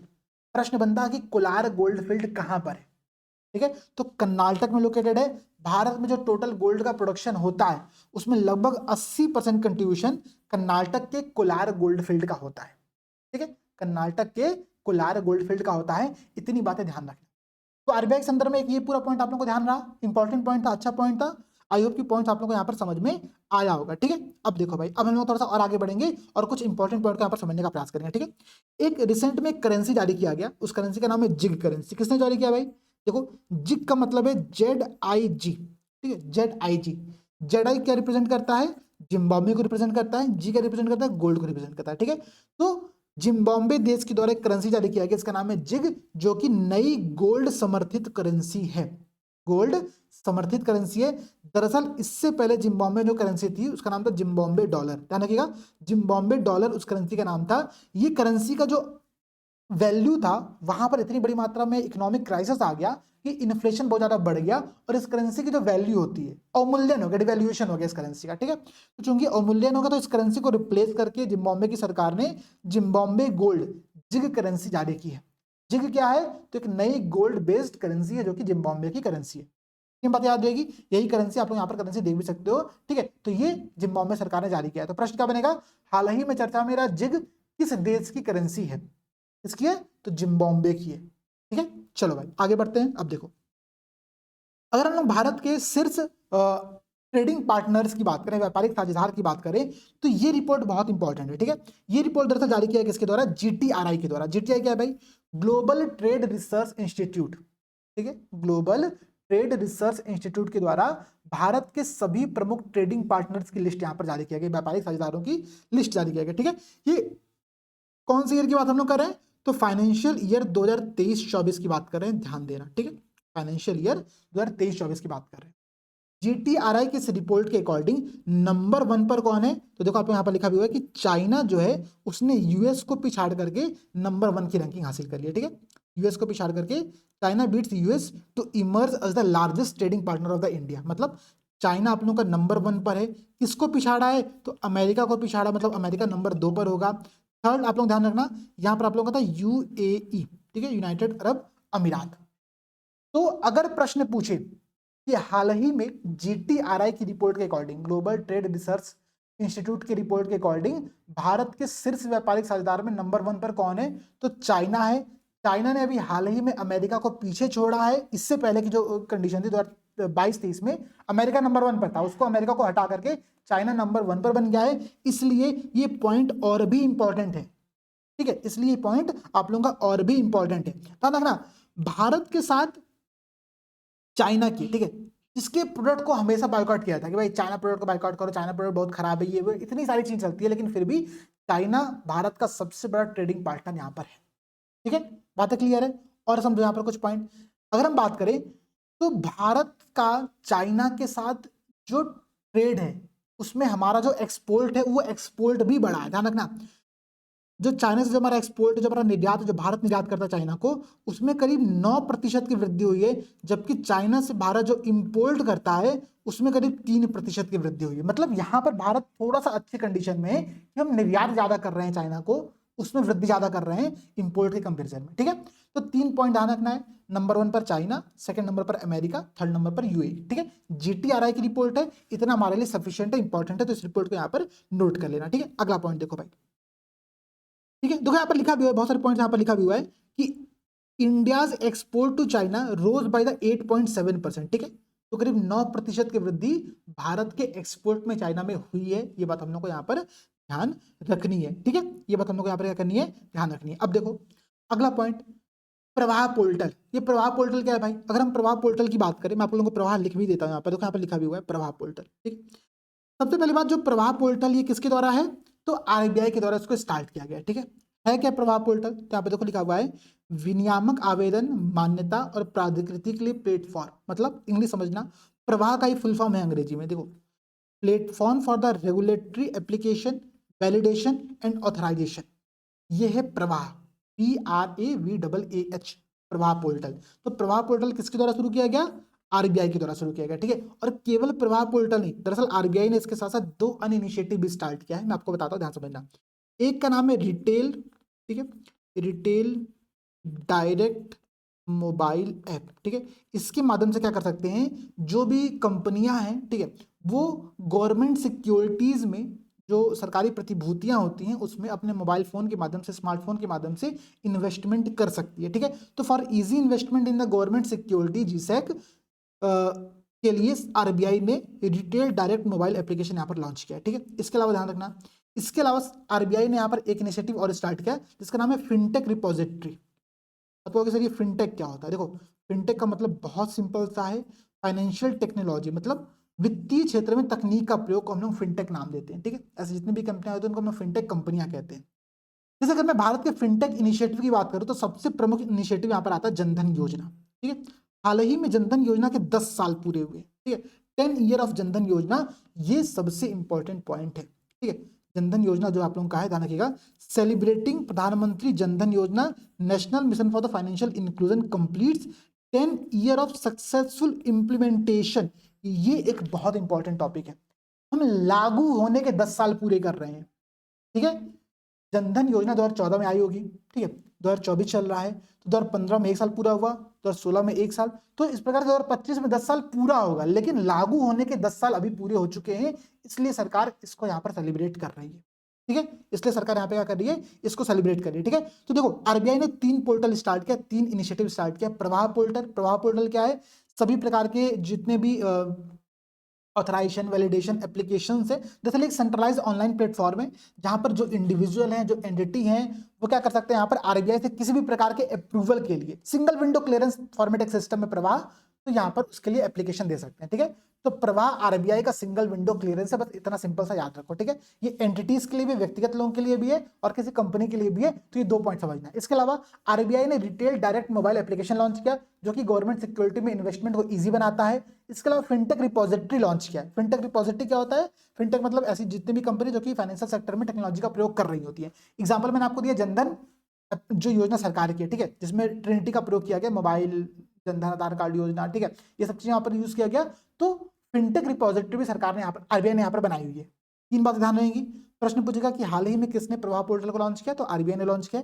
ये है क्या, तो सिंगल विंडो क्लियरेंस टाइप का एक सिस्टम है जहां पर जो भी आपको आरबीआई से अप्रूवल की आवश्यकता है वो यहाँ पर आप लोगों को मिल जाएगा, ठीक है। अब ध्यान देना, यहाँ पर सरकार ने इसके अलावा, आरबीआई ने इसके अलावा एक और चीज की हुई है, ठीक है, जिसको कि हम लोग को समझना है। इसका नाम है एमटेक रिपोजिटरी, ठीक है, एमटेक रिपोजिटरी। आपको सर ये एमटेक रिपोजिटरी क्या होता है, ठीक है। दरअसल इमर्जिंग टेक्नोलॉजी, एमटेक का फुल फॉर्म क्या हो गया, इमर्जिंग टेक्नोलॉजी, ठीक है, नई जो तकनीक आ रही है उसकी बात यहाँ पर कर रहे हैं। तो फाइनेंशियल पूरे सेक्टर में, चाहे वो बैंक हो, चाहे एनबीएफसीज हो, उन सभी सेक्टर्स में किस प्रकार से हम लोग आर्टिफिशियल इंटेलिजेंस का प्रयोग कर सकते हैं, मशीन लर्निंग का प्रयोग कर सकते हैं, क्लाउड कंप्यूटिंग का प्रयोग कर सकते हैं, इस बात के अध्ययन के लिए आरबीआई ने एमटेक रिपोजिटरी मतलब इमर्जिंग टेक्नोलॉजी रिपोजिटरी यहाँ पर बनाया है, ठीक है। बातें क्लियर रहेगा। तो प्रवाह portal, retail direct mobile application, fintech repository और एमटेक रिपोजिटरी मतलब इमर्जिंग टेक्नोलॉजी रिपोजिटरी, ये सब आरबीआई की देन है, ठीक है। ये सब क्या है, आरबीआई की देन है। जनधन योजना के लागू होने के 10 साल पूरे हो चुके हैं। करीब इस पूरे ड्यूरेशन में 53 करोड़ बैंक अकाउंट खोला गया, जो कि अपने में एक बहुत बड़ी अचीवमेंट है और इसीलिए प्रधानमंत्री मोदी जी ने भी इसको एक सक्सेस माना है, एक सफलता यहाँ पर मानी है। तो ये 2-3 पॉइंट हम लोग यहाँ पर ध्यान देते चलेंगे, ठीक है। प्रश्न पूछेगा, कई बार ऐसे प्रश्न पूछते हैं कि निम्नलिखित योजना किस ईयर में स्टार्ट किया गया था। जनधन योजना कब स्टार्ट किया गया, 2014 में स्टार्ट किया गया, ठीक है। ध्यान रखना, इंपॉर्टेंट पॉइंट है। अब समझो भाई, अगला प्रश्न ध्यान दो, घरेलू airline market, domestic airline market की बात कर रहा है, ठीक है। यहां पर देखो सरकार क्या कह रही है कि even sky is not the limit, मतलब आकाश भी हमारी कोई सीमा नहीं है। India now 3rd largest domestic airline market, ठीक है, तीसरा सबसे बड़ा घरेलू एयरलाइन मार्केट हम यहाँ पर बन चुके हैं। ये हमारे लिए एक बहुत बड़ा अचीवमेंट है। अगर आप ध्यान दोगे यहाँ पर, तो 2014 में जो हमारी रैंकिंग थी वो 5th रैंकिंग थी, मतलब 2014 में, ठीक है। आप लोग यहाँ पर लिख भी दे रहा हूँ, डांस डांस आप लोग भी साथ में नोट करते चलना पहले, ठीक है। इंपॉर्टेंट पॉइंट बता रहा भाई, ठीक है, कोई भी मतलब इसको इग्नोर नहीं करेगा। 2014 में हमारी रैंकिंग 5th थी, अभी 2024 में हमारी रैंकिंग है वो 3rd, मतलब हम 5वें स्थान से 3rd largest domestic airline market यहाँ पर बन चुके हैं। पहले स्थान पर कौन है, अब यहाँ पर नोट कर सकते हो आप लोग चाहो तो, ठीक है। यहाँ पर फर्स्ट स्थान पर कौन है, देखो फर्स्ट स्थान पर आप लोगों का आएगा अमेरिका, ठीक है। सेकंड स्थान पर आप लोगों का आएगा चाइना। देखो जनरली फर्स्ट और सेकंड के लिए ना अमेरिका और चाइना का एक दोनों चल रहा है हमेशा, ठीक है। और 3rd स्थान पर आप लोगों का आएगा भारत, ठीक है। तो ये रैंकिंग बहुत इंप्रूव हुई है। 2014 में हमारी रैंकिंग 5वीं थी, उससे हम लोग 3rd रैंकिंग पर यहाँ पर आ चुके हैं। ये आप लोग ऑल इंडिया रेडियो का भी न्यूज देख रहे हो। India became the world 3rd largest domestic aviation market, ठीक है, डोमेस्टिक एविएशन मार्केट। ये सारे पॉइंट्स आप लोग को ध्यान रखना है, ठीक है। भारत की रैंकिंग 3rd हो चुकी है, ये आप लोग के लिए एक इंटरेस्टिंग और इंपॉर्टेंट पॉइंट है। अब देखो भाई, इसके बाद ग्लोबल यूनिकॉर्न इंडेक्स की बात करें, ठीक है। ग्लोबल यूनिकॉर्न इंडेक्स, यूनिकॉर्न होते क्या है, दरअसल यूनिकॉर्न एक प्रकार का एक काल्पनिक जीव होता है, ठीक है। हैरी पॉटर में आपने यूनिकॉर्न के बारे में पढ़ा होगा या फिर देखा होगा मूवी के अंतर्गत, ठीक है। यूनिकॉर्न समझो क्या होता है, यूनिकॉर्न स्टार्टअप की जो हम बात करते हैं, एक ऐसा स्टार्टअप, एक ऐसी प्राइवेट कंपनी, ठीक है, जिसकी टोटल जो वैल्यू है वो $1 बिलियन हो चुकी है। कितनी हो चुकी है, नोट कर लेना आप लोग, $1 बिलियन या फिर इससे ज्यादा हो चुकी है। उस कंपनी को हम लोग यूनिकॉर्न कंपनी कहते हैं। अभी हाल ही में एक ग्लोबल यूनिकॉर्न इंडेक्स 2024 जारी किया गया। किसने जारी किया भाई, अब तो पहले ये समझने वाली बात है ना, तो नोट कर लो आप लोग इसको, ह्यूरॉन इंडस्ट्री, ठीक है, ह्यूरॉन इंस्टीट्यूट है, ठीक है, ह्यूरॉन इंस्टीट्यूट है। इस इंस्टीट्यूट के द्वारा ग्लोबल यूनिकॉर्न इंडेक्स जारी किया गया है। अगर मैं इस इंडेक्स की बात करूं तो इसमें नंबर 1 पर, ठीक है, आप लोग चाहो तो चार्ट बना सकते हो, ठीक है, आप लोग प्रॉपर एक चार्ट बना लो। उस चार्ट में आप लोग लिख लो कि भाई पहले नंबर पर कौन है, ठीक है, first number, second number, third number, ठीक है। फर्स्ट नंबर पर आप लोगों का अमेरिका है, फिर से भाई अमेरिका में युद्ध चल रहा है, अमेरिका और चाइना में, ठीक है, अमेरिका फर्स्ट नंबर पर, चाइना दूसरे नंबर पर, और भारत आप लोगों का तीसरे नंबर पर, ठीक है। यही लिस्ट आपने इससे पहले भी देखा था, किसमें, डोमेस्टिक जो आपका एविएशन मार्केट था, कि अमेरिका पहले नंबर पर, चाइना दूसरे नंबर पर, भारत तीसरे नंबर पर। सेम आंकड़ा आप लोगों को याद करना है ग्लोबल यूनिकॉर्न इंडेक्स के अंतर्गत, जो कि ह्यूरॉन इंस्टीट्यूट जारी करता है। ह्यूरॉन इंस्टीट्यूट के अकॉर्डिंग अमेरिका में 703 यूनिकॉर्न कंपनियां हैं, चाइना में 340 यूनिकॉर्न कंपनियां हैं, और भारत में 67 यूनिकॉर्न कंपनियां। आप कहोगे सर कितना आंकड़ा याद कराओगे आप हमको, ये दो आंकड़े बिल्कुल मत याद करना, ठीक है, लेकिन 67, दरअसल मैं आपको यहाँ पर ये बताना चाहता हूँ कि भले हमारी रैंकिंग थर्ड नंबर पर क्यों ना हो, ठीक है, लेकिन ध्यान रखिए आप लोग, लेकिन भारत में जो यूनिकॉर्न की जो संख्या है उसमें इस बार कमी देखने को मिला है, ठीक है। इससे पहले अर्थात 2022 में जो भारत में यूनिकॉर्न की संख्या थी वो 68 थी। जहां तक मैं श्योर हूं तो बाइजेयू जो कंपनी थी एजुकेशन सेक्टर में, एडटेक कंपनी थी, बाइजेयू यूनिकॉर्न से बाहर हो चुकी है, तो 68 कम होकर के अब 67 यहाँ पर हो चुका है। यही रिपोर्ट, ठीक है, यही रिपोर्ट अर्थात ग्लोबल यूनिकॉर्न इंडेक्स ये बात भी बताती है कि भारत में स्टार्टअप इकोसिस्टम जो है वो कमजोर हुआ है। क्या हुआ है, भारत में स्टार्टअप इकोसिस्टम कमजोर हुआ है, इस बात को भी नोट कर लेना, ठीक है, ये बहुत इंपॉर्टेंट पॉइंट है। ये बात ये रिपोर्ट बताती है। कारण क्या दे रही है कि भाई पहले 68 यूनिकॉर्न थे, अभी 67 यूनिकॉर्न हमारे पास बचे हैं, ठीक है। हम थर्ड नंबर पर आते हैं, लेकिन यहां पर आप एक पॉइंट और चाहो तो नोट कर सकते हो कि ऑफशोर जो यूनिकॉर्न्स कंपनियां हैं, मतलब भारत के बाहर जो यूनिकॉर्न कंपनी है उसमें जो फाउंडर्स हैं उसमें भारतीयों की संख्या पूरे विश्व में सबसे अधिक है, ठीक है। मतलब ऑफशोर यूनिकॉर्न जो कंपनीज हैं उनमें जो को-फाउंडिंग मेंबर्स हैं उसमें इंडियंस की भूमिका सबसे अधिक है। ये बात आप लोग चाहो तो नोट कर सकते हो, ठीक है। तो देखो अभी हमने क्या क्या पढ़ा, अभी हमने कुछ पॉइंट देखा, जैसे कि यूनिकॉर्न क्या होता है, तो वे सभी कंपनियां जिनका टोटल वैल्यू $1 बिलियन से ज्यादा हो। ग्लोबल यूनिकॉर्न इंडेक्स जारी किसने किया, तो ह्यूरॉन इंस्टीट्यूट ने जारी किया है। पहले नंबर पर अमेरिका, दूसरे नंबर पर चाइना, तीसरे नंबर पर भारत है। भारत में टोटल 67 यूनिकॉर्न है, इससे पहले 68 यूनिकॉर्न थे, अभी 67 हो चुके हैं। ये रिपोर्ट बताती है कि भारत में स्टार्टअप इकोसिस्टम थोड़ा सा कमजोर हुआ, थोड़ा सा वीक हुआ है, ठीक है। क्लियर रहेगा, आगे बढ़ा जाए। देखो भाई भारत में बहुत सारे यूनिकॉर्न है, जैसे कि आप देखो स्विगी है, और ड्रीम 11 यूनिकॉर्न एक कंपनी है, बहुत फेमस है। रिजर्व पे यूनिकॉर्न कंपनी है, ठीक है। नायका है, फैशन जो लड़कियों के लिए होती है ना, 50 पोतने वाली क्रीम, ठीक है, तो नायका भी एक यूनिकॉर्न कंपनी है। नायका तो बड़ा अच्छा एग्जांपल है मेंस के answer writing point of view से, वुमेन लेड एक कंपनी है जो कि इतनी बड़ी कंपनी बनी है, ठीक है, तो भी आप लोग मेंशन कर सकते हो, ठीक है। अब देखो भाई हम लोग आगे बढ़ते हैं और चीजों को समझते हैं। देखो कह रहा है ग्लोबल फॉरेस्ट वॉच की बात कर रहा है, ठीक है, ग्लोबल फॉरेस्ट वॉच की बात कर रहा है। दरअसल इस रिपोर्ट के अकॉर्डिंग अगर आप ध्यान दोगे तो भारत में 2000 वर्ष के बाद से, मतलब ईयर 2000 के बाद से ग्लोबल फॉरेस्ट वॉच ये कहता है कि इंडिया ने करीब 2.33 million hectare of tree cover, ठीक है, मतलब टोटल वृक्षावरण का 2.33 मिलियन हेक्टेयर।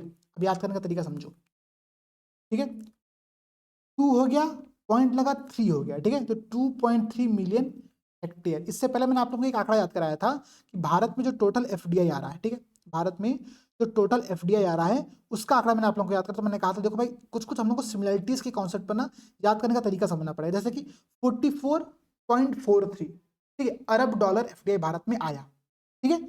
इसी प्रकार से आप देखो तो 2.3 मिलियन हेक्टेयर वृक्षावरण भारत में ग्लोबल फॉरेस्ट वॉच रिपोर्ट के अकॉर्डिंग लॉस किया है भारत ने, कब से, वर्ष 2000 के बाद से, ठीक है, वर्ष 2000 के बाद से। यहां पर ये रिपोर्ट और भी बताती है कि 4,14,000 हेक्टेयर प्राइमरी फॉरेस्ट भी हमने लॉस किया। अब ये प्राइमरी फॉरेस्ट क्या होता है, तो प्राइमरी फॉरेस्ट का मतलब ये होता है, प्राथमिक वन से मतलब ये होता है कि ऐसे वन जहां पर ह्यूमन एक्टिविटी अभी जीरो है, ठीक है, या फिर ह्यूमन एक्टिविटी के कारण से इस वन को कोई भी नुकसान अभी तक नहीं पहुंचा है, उसको ना प्राथमिक वन कहते हैं। भारत ने वर्ष 2000 के बाद से 4,14,000 हेक्टेयर प्राइमरी फॉरेस्ट को भी लॉस देखा है। ये पॉइंट आप लोगों को नोट करनी पड़ेगी, ठीक है, ये पॉइंट आप लोगों को नोट करनी पड़ेगी। ये आंकड़ा कहता है वर्ष 2000 के बाद से वर्ष 2023 तक का आंकड़ा है, ठीक है। तो प्रश्न बनकर के आया कि निम्नलिखित में से कितना हेक्टेयर ट्री कवर भारत ने लॉस किया है, ठीक है, वर्ष 2000 के बाद से ग्लोबल फॉरेस्ट वॉच रिपोर्ट के अकॉर्डिंग। तो ठीक है, 2.33 मिलियन हेक्टेयर, ये याद कर लेना आप लोग, इंपॉर्टेंट पॉइंट है। अगर हम कुल वृक्षावरण के लॉस की बात करें तो 60% जो लॉस हुआ है, ठीक है, भारत में, वो 5 राज्यों में हुआ है, ठीक है। और वो 5 राज्य जनरली पता है कौन से आप लोगों के हैं? सब नॉर्थ ईस्ट के स्टेट है। देखो जनरली कहना है नॉर्थ ईस्ट में वनावरण या वृक्षावरण बहुत ज्यादा है, ठीक है, परसेंटेज बहुत ज्यादा है। तो अगर डेवलपमेंट कार्य वहां पर होगा कुछ भी, तो सबसे अधिक वहीं पर हो सकता है, सबसे अधिक जो वृक्ष कटेंगे वो वहीं पर कटेंगे भी, ठीक है। तो असम नोट कर लेना आप लोग, असम, मिजोरम, अरुणाचल, ठीक है, असम, मिजोरम, अरुणाचल, इसके अलावा नागालैंड, ठीक है, नागालैंड और मणिपुर। इन 5 स्टेट में 60% के अराउंड वृक्षावरण का लॉस देखने को मिला है। ग्लोबल फॉरेस्ट वॉच ये रिपोर्ट देती है, ठीक है, ग्लोबल फॉरेस्ट वॉच ये रिपोर्ट देती है। याद रहेगा? अब क्लियर है? आगे बढ़ा जाए। देखो अच्छा एक क्वेश्चन आप लोग के लिए, चलो कमेंट सेक्शन बहुत देर से शांत बैठी हुई थी आप लोग, चलो इसका आंसर एक बार जल्दी से दो, ठीक है। बताओ प्रश्न, ये प्रश्न यूपीएससी ने 2021 में पूछा हुआ था, ठीक है। प्रश्न बहुत सिंपल है, मैं इतना लंबा प्रश्न नहीं पढ़ूंगा, मैं प्रश्न इतना पूछ रहा हूँ कि एक अधिनियम है सरकार का, अधिनियम का नाम क्या है, ठीक है, scheduled tribe and other traditional forest dwellers, ठीक है, जो अनुसूचित शेड्यूल्ड ट्राइब्स हैं, ठीक है, अनुसूचित जनजातियां हैं और जो पारंपरिक फॉरेस्ट ड्वेलर्स हैं, ठीक है, उनके लिए 2006 में एक recognition of the forest right, वन अधिकार अधिनियम एक आया था, ठीक है। वन अधिकार अधिनियम कब आया था? तो वर्ष 2006 में आया था, ठीक है। ये ऐसे प्रश्न जनरली यूपीएससी से पूछती है कि इन्वायरमेंट प्रोटेक्शन एक्ट कब आया था, फॉरेस्ट राइट एक्ट कब आया था, ठीक है। तो फॉरेस्ट राइट एक्ट आपका आया था वर्ष 2006 के अंतर्गत, ठीक है। इस अधिनियम को लागू करने का काम किस मंत्रालय का है, ये प्रश्न आप लोगों से पूछा गया। 4 विकल्प यहाँ पर आप लोगों को दिया गया है। एक पर्यावरण मंत्रालय, दूसरा पंचायती राज मंत्रालय, तीसरा कह रहा है ग्रामीण विकास मंत्रालय, चौथा कह रहा है जनजातीय मामलों का मंत्रालय, मिनिस्ट्री ऑफ ट्राइबल अफेयर्स। तो इन चारों मंत्रालयों में से ऐसा कौन सा मंत्रालय है जो कि वन अधिकार अधिनियम 2006 को लागू करता है? ठीक है, इसका आंसर आप लोग कमेंट सेक्शन में दो। इंपॉर्टेंट क्वेश्चन है ये, आप लोगों के लिए होमवर्क है, ठीक है। हम लोग पैरेलली ऐसे क्वेश्चंस को साथ साथ में देखते चलेंगे ताकि आप लोग भी इंगेज करो इस पूरी क्लास में, ठीक है। सबसे इंपॉर्टेंट पॉइंट ये है कि आप लोग को इस क्लास के एंड तक सारे टॉपिक याद हो जाए। मैं क्लास को बहुत स्लो मोड में लेकर के चल रहा हूँ, एक टॉपिक को 2-3 बार रिवाइज करा रहा हूँ कि चीजें आपके दिमाग में घुसती चले, ठीक है। अब देखो ये पॉइंट समझो भाई, क्या कह रहा है कि भारत की first satellite in orbit third बीमा पॉलिसी, ठीक है भाई। दरअसल देखो अगर आपने देखा होगा बजट इस बार का पढ़ा होगा, तो बताओ लोग कमेंट सेक्शन में कि इस बार की बजट के अंतर्गत हमने आने वाले नेक्स्ट 10 ईयर में बजट की एक्स्ट्रा क्लास एक अलग से सेपरेट क्लास मैंने आप लोगों के लिए ली हुई है। उसमें मैंने आप लोगों को बताया भी था कि आने वाले 10 वर्षों में स्पेस बेस्ड इकोनॉमी मतलब अंतरिक्ष आधारित अर्थव्यवस्था को बूस्ट करने के लिए सरकार ने क्या किया हुआ है, एक वेंचर कैपिटल फंड का निर्माण किया है, ठीक है। कितने करोड़ का? तो 1000 करोड़ रुपए का हमने वेंचर कैपिटल फंड घोषित किया है, जो कि आने वाले 10 सालों में स्पेस बेस्ड इकोनॉमी को 5 टाइम बढ़ाएगा, 5 गुना करेगा। और उसके लिए हमने 1000 करोड़ रुपए का वेंचर कैपिटल फंड यहां पर घोषित किया है। इसी स्पेस बेस्ड इकोनॉमी को बूस्ट करने के लिए, स्पेस बेस्ड सेक्टर को बूस्ट करने के लिए पहली बार भारत की पहली एक satellite in orbit third party बीमा पॉलिसी आई है। मतलब क्या कि अगर ऑर्बिट में, ठीक है, अंतरराष्ट्रीय मानकों या फिर सर्वोत्तम प्रथाओं को फॉलो करते हुए अगर किसी ऑर्बिट में कोई दुर्घटना हो जाती है तो उस दुर्घटना की पूर्ति करने के लिए एक बीमा पॉलिसी यहां पर लेकर के आई गई है। कौन सी कंपनी लेकर के आई है? पहली बार आया तो नाम बहुत इंपॉर्टेंट है, टाटा एआईजी। अभी कहोगे सर टाटा एआईजी इंश्योरेंस क्या है भाई? टाटा तो नाम पता होगा आप लोगों को। एआईजी दरअसल एक अमेरिकन कंपनी है, अमेरिकन इंटरनेशनल ग्रुप, ठीक है। तो टाटा और अमेरिकन इंटरनेशनल ग्रुप, इन दोनों कंपनियों ने मिलकर के टाटा एआईजी इंश्योरेंस जारी किया है, जो कि भारत की पहली satellite in orbit third party बीमा पॉलिसी। मतलब अगर ऑर्बिट में कोई भी दुर्घटना घटती है तो उसकी क्षतिपूर्ति के लिए ये इंश्योरेंस कवर यहाँ पर आप लोगों को दिया जाएगा, ठीक है। तो टाटा एआईजी की भूमिका को यहाँ पर ध्यान रखना, इंपॉर्टेंट पॉइंट है, इससे प्रश्न बन सकता है, यूनिक है, नया कुछ काम किया सरकार ने, सरकार ने नहीं मतलब देश की अर्थव्यवस्था में नया कुछ काम हुआ तो बहुत इंपॉर्टेंट है, ठीक है। अब देखो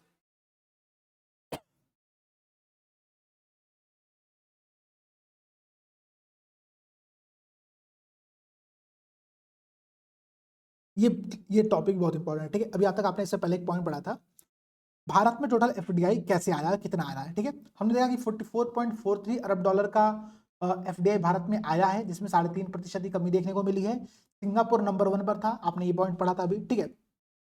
तो वो सारे फैक्ट अपने अलग जगह पर है। ये जो रिपोर्ट है ये एफडीआई की रिपोर्ट है, एफडीआई पर रिपोर्ट है अंगटाड़ के द्वारा, ठीक है। अंगटाड़, ठीक है। अंगटाड़ है क्या भाई, ठीक है, ध्यान देना। अंगटाड़ एक संगठन है, United nation trade and development, ठीक है। ये अंगटाड़ का नाम है, conference on trade and development, ये अंगटाड़ है, ठीक है। तो अंगटाड़ ने एक रिपोर्ट जारी किया, ठीक है, वर्ल्ड इन्वेस्टमेंट रिपोर्ट, ठीक है, वर्ल्ड इन्वेस्टमेंट रिपोर्ट। प्रश्न क्या बनेगा, विश्व निवेश रिपोर्ट कौन जारी करता है, तो अंगटाड़ जारी करता है, ठीक है। वर्ल्ड इन्वेस्टमेंट रिपोर्ट कौन जारी करता है, अंगटाड़ जारी करता है। इस रिपोर्ट के अकॉर्डिंग पूरे विश्व में सबसे ज्यादा एफडीआई जिस देश में आया उसका नाम है अमेरिका। सबसे ज्यादा एफडीआई आया कहां पर है, तो अमेरिका में आया है। ये 2023 के आंकड़े को बताती है, ठीक है, 2023 के आंकड़े बताती है।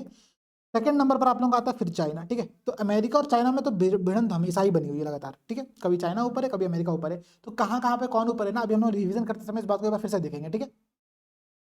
पूरे विश्व में एफडीआई को अपने यहाँ पर आकर्षित करने में जो भारत की रैंकिंग है वो 15वीं है, ठीक है। भारत की रैंकिंग कितनी है, 15वीं। अगर आप ध्यान दोगे तो मैंने आपसे कहा भी कि भारत में 3.5% का एफडीआई में कमी देखने को मिला है, ठीक है।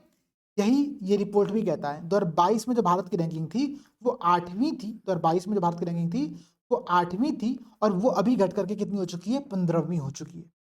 अभी घट करके 15वीं हो चुकी है, इस बात को नोट कर लेना, ठीक है। मैं फिर से बता दूं, अंगटाड़ के द्वारा एक रिपोर्ट जारी की थी, उसका नाम है वर्ल्ड इन्वेस्टमेंट रिपोर्ट, विश्व निवेश रिपोर्ट। इस रिपोर्ट के माध्यम से इसने विश्व में कौन सा देश कितनी बड़ी मात्रा में एफडीआई को आकर्षित कर रहा है इस पर चर्चा किया है, ठीक है। पहले स्थान पर अमेरिका को रखा गया, दूसरे स्थान पर चाइना को रखा गया, और 15वें स्थान पर भारत को, जिसकी पहले रैंकिंग कितनी थी, 8वीं थी। तो प्रश्न बनेगा कि हाल ही में अंगटाड़ की रिपोर्ट के अनुसार भारत में जो निवेश की भारत की जो रैंकिंग है उसमें कमी देखने को मिला है। हाँ भाई, यहाँ पर लॉस हुआ है हमारा, हम 8वें स्थान से 15वें स्थान पर आ गए हैं, ठीक है। हम 8वें स्थान से 15वें स्थान पर आ गए हैं, ये बात आप लोग नोट कर लेना और याद कर लेना, ठीक है। अब देखो, आपने इससे पहले आरबीआई के संदर्भ में 2 इंपॉर्टेंट फैक्ट और देखा है। क्या देखा, आरबीआई ने प्रवाह लॉन्च किया था, ठीक है। आरबीआई ने एक रिटेल मोबाइल एप्लीकेशन लॉन्च किया था, आरबीआई ने एमटेक डिपॉजिटरी लॉन्च किया था, आरबीआई ने फिनटेक जो रिपॉजिटरी है उसको भी लॉन्च किया था, ठीक है। ये सारे पॉइंट आपने देखा। आपने इससे पहले एक चीज और देखी आरबीआई के संदर्भ में, कुछ तो था यार, भूल रहा है क्या, एक सेकंड के मैं रिवाइज करा देता हूँ आप लोगों को, ताकि चीजें हम लोग को भूल लेना, ठीक है। अच्छा, जनधन योजना तो हमने देख ही लिया था, हाँ ठीक है, बस यही था। अब देखो, हाँ, ये आरबीआई ने ब्रिटेन से 100 टन सोना मंगाया हुआ है, ठीक है। तो अब आरबीआई के अंदर में थर्ड न्यूज ध्यान रखना, थर्ड इंपॉर्टेंट करंट अफेयर्स जो है, जो आप लोगों को ध्यान रखना है वो ये है कि आरबीआई ने, ठीक है, आरबीआई ने सेंट्रल गवर्नमेंट को, भारत सरकार को 2.11, देखो फिर से समझो, 2.1 नंबर एकदम अगल बगल के आपको दिख रहे हैं, 2.1। इससे पहले आपने 2.3 देखा था, फिर 44.43 देखा था। याद करने का तरीका समझो यार, कुछ तो कॉन्सेप्ट आपको अपने दिमाग में घुसाना पड़ेगा जिससे आप याद कर सको चीजों को, ठीक है। मैं ऐसा रैंडम फैक्ट बताता चलूंगा, याद नहीं होगा। तो लॉजिक जो हम लोग डिस्कस कर रहे हैं ना, पर थोड़ा सा ट्रस्ट करो, याद करने का प्रयास करो, याद हो जाता है बहुत अच्छी बात है, ठीक है। तो 2.11 लाख करोड़ का डिविडेंड लाभांश, डिविडेंड क्या होता है, जैसे मानो कोई भी कंपनी, कोई भी संगठन जो होता है, जो प्रॉफिट करता है, ठीक है, तो लाभ करता है अपना, तो लाभ के एक हिस्से को अपने शेयर होल्डर्स के मध्य में शेयर करता है। जैसे कि अभी मैंने एक कंपनी लिखी अपने शेयर मार्केट में लिया हुआ था, उसका नाम है वेदांता, ठीक है।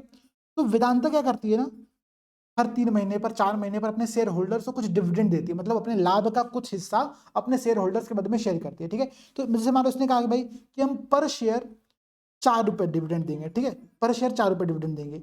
तो इसी प्रकार से आरबीआई भी घोषित करती है, आरबीआई कहती है कि भाई हमको जितना भी फायदा होगा था, आरबीआई को फायदा कहाँ से हो सकता है, सोचो एक बार, आरबीआई फायदा कहाँ से कमाती है। आरबीआई फायदा करने के बहुत सारे तरीके, जैसे कि आरबीआई अपना फॉरेन करेंसी, जैसे मानो आरबीआई ने क्या किया, आरबीआई के पास $100 पड़ा हुआ है, ठीक है, एक भंडार है आरबीआई के पास फॉरेन रिजर्व का, उसमें आरबीआई ने $100 रखा हुआ है। अब ये $100 की वैल्यू क्या हो रही है, धीरे धीरे बढ़ रही है। जैसे बढ़ेगी तो आरबीआई को लाभ भी तो हो रहा है ना, प्रॉफिट भी तो हो रहा है। तो जो प्रॉफिट होता है उसी को हम लोग इसका प्रॉफिट कहते हैं, ठीक है। इसके अलावा आरबीआई बहुत सारे बॉन्ड भी बेचती है, ओपन मार्केट ऑपरेशन में भी ट्रेड करती है, तो यहाँ से आरबीआई प्रॉफिट कमाती है। तो उस प्रॉफिट का एक हिस्सा आरबीआई अपने सबसे बड़े शेयर होल्डर सेंट्रल गवर्नमेंट को देती है, चलो कमेंट सेक्शन में आप लोग बताओ कि आरबीआई का निर्माण, ठीक है, किस किस कमेटी के अंतर्गत किया गया था। ठीक है, आरबीआई का निर्माण किस कमेटी के अंतर्गत किया गया था। प्लस एक प्रश्न आप लोग यहाँ पर और बताओ जल्दी से कि आरबीआई का राष्ट्रीयकरण, नेशनलाइजेशन कब किया गया था। ठीक है, आरबीआई का राष्ट्रीयकरण कब किया गया था। दो प्रश्न बेहद इंपॉर्टेंट है। राष्ट्रीयकरण कर दिया गया मतलब ये सरकार की कंपनी हो गई, तो अब जब सरकार की कंपनी हो गई तो सरकार को अपने लाभ का हिस्सा देगी। और इस बार आरबीआई ने रिकॉर्ड, ध्यान रखना, रिकॉर्ड सबसे अधिक डिविडेंड शेयर किया है। 2.11 लाख करोड़ का डिविडेंड शेयर किया, जो कि अपने में सबसे ज्यादा है आज तक के इतिहास में। ठीक है, इससे पहले फाइनेंशियल ईयर 19 में 2019 में सरकार ने, आरबीआई ने 1.75 लाख करोड़ का डिविडेंड दिया था, लेकिन इस बार उससे भी ज्यादा 2 लाख, ठीक है, 2.11 लाख करोड़ का डिविडेंड शेयर किया। ठीक है, 2.11 लाख करोड़ का डिविडेंड शेयर किया हुआ है। तो ध्यान रखना, प्रश्न मानो करिए बनकर क्या स्टेटमेंट कि आरबीआई ने इस बार इतिहास में सबसे अधिक डिविडेंड सेंट्रल गवर्नमेंट को दिया हुआ है। तो ये इंपॉर्टेंट है, ये सबसे बड़ी बात है, सबसे सही बात है। बहुत ज्यादा इस बार हमने डिविडेंड आरबीआई से लिया है। ठीक है, तो सिंपल सी बात है, ये सारे पॉइंट्स आप लोगों को समझ में आ गया कि भाई डिविडेंड क्या होता है। सिंपल सा कॉन्सेप्ट है, मैंने आप लोगों को बता दिया कि 2.11 लाख करोड़ हमको मिला हुआ है, अभी तक इतिहास का सबसे बड़ा है, सेंट्रल गवर्नमेंट को मिला है, आरबीआई ने यहाँ पर दिया है। ठीक है, अब देखो इसके बाद समझो अगला जो रिपोर्ट है, अगला जो करंट अफेयर का टॉपिक है वो है ग्लोबल सिटीज इंडेक्स। क्या है? Global cities index. जारी कौन करता है? जारी करता है आप लोगों का ऑक्सफोर्ड इकोनॉमिक्स, नोट कर लेना, ऑक्सफोर्ड इकोनॉमिक्स इसको जारी करता है। और इस रिपोर्ट के अकॉर्डिंग, अगर आप यहाँ पर ध्यान दोगे तो इस रिपोर्ट के अकॉर्डिंग पूरे विश्व में नंबर 1 जो सिटी है वो आप लोगों की न्यूयॉर्क। ठीक है, कौन है? न्यूयॉर्क। ये कहाँ पर है? अमेरिका की एक शहर है, नंबर 1 पर स्थान पर आता है। सेकंड नंबर पर आप लोगों का लंदन है, जो कि ब्रिटेन का है, यूके का है। और इसके बाद जो भारत की किसी शहर की सबसे अच्छी रैंकिंग यहाँ पर है, ध्यान रखिएगा, वो है 350 नंबर पर। मतलब भारत का सबसे टॉप जो शहर है, किसके अकॉर्डिंग? ग्लोबल सिटीज इंडेक्स के अकॉर्डिंग। कौन जारी करता है? ऑक्सफोर्ड इकोनॉमिक्स जारी करती है। ठीक है, इसके अकॉर्डिंग दिल्ली, ध्यान रखना, दिल्ली जो भारत का कैपिटल है, भारत का जो राजधानी है, वो भारत की सर्वोच्च रैंकिंग है, 350वें शहर पर शामिल होता है, 350वें लिस्ट पर यहाँ पर शामिल होता है। इसके बाद बहुत सारे अन्य शहर भी भारत के यहाँ पर शामिल है, लेकिन जो आप लोग को याद करना यूपीपीसीएस के पॉइंट ऑफ व्यू से, वो है 1000वीं रैंकिंग। ठीक है, 1000वें स्थान पर यहाँ पर आप लोगों का उत्तर प्रदेश का सुल्तानपुर शामिल है। ओ, यूपी वाले खुश हो गए सब लोग। ठीक है भाई, खुशी होने की बात है, 1000वें स्थान पर कम से कम शामिल तो हुआ। ठीक है, तो ये रैंकिंग आप लोगों को ध्यान रखनी है, ग्लोबल सिटीज इंडेक्स की ऑक्सफोर्ड इकोनॉमिक जारी करता है। दिल्ली की रैंकिंग 350वीं है, सबसे अच्छा स्कोर यही भारत का। इसके बाद 1000वें स्थान पर, ठीक है, 1000 रैंकिंग पर उत्तर प्रदेश का सुल्तानपुर यहाँ पर शामिल होता है।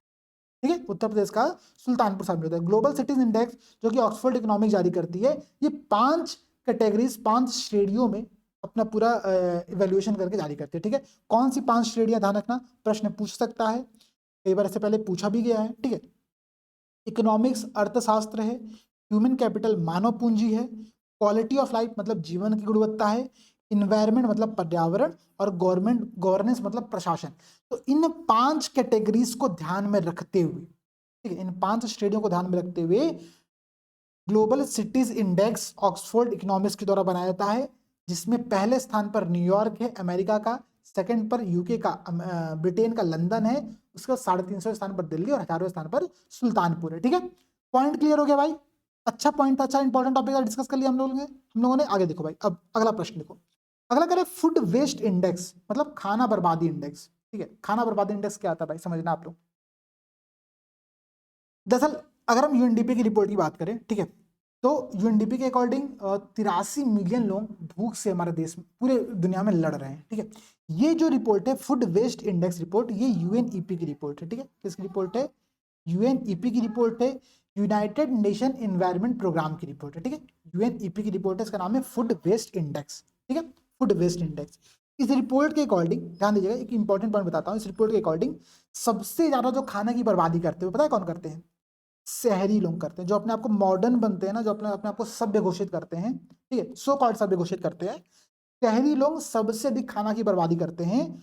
और जो ग्रामीण लोग हैं, ठीक है, जो गांव के स्थानीय लोग हैं ना, वो खाने की बर्बादी सबसे कम करते हैं। इसके पीछे 2-3 कारण। ठीक है, सबसे पहला कारण, जो गांव के लोग हैं, ठीक है, वो पहली बार में जब खाना लेते हैं ना अपने प्लेट में, तो बहुत लिमिटेड खाना लेते ही हैं, ठीक है। दूसरी बात, अगर खाना बच भी गया तो भाई इनके पास क्या सॉल्यूशन है?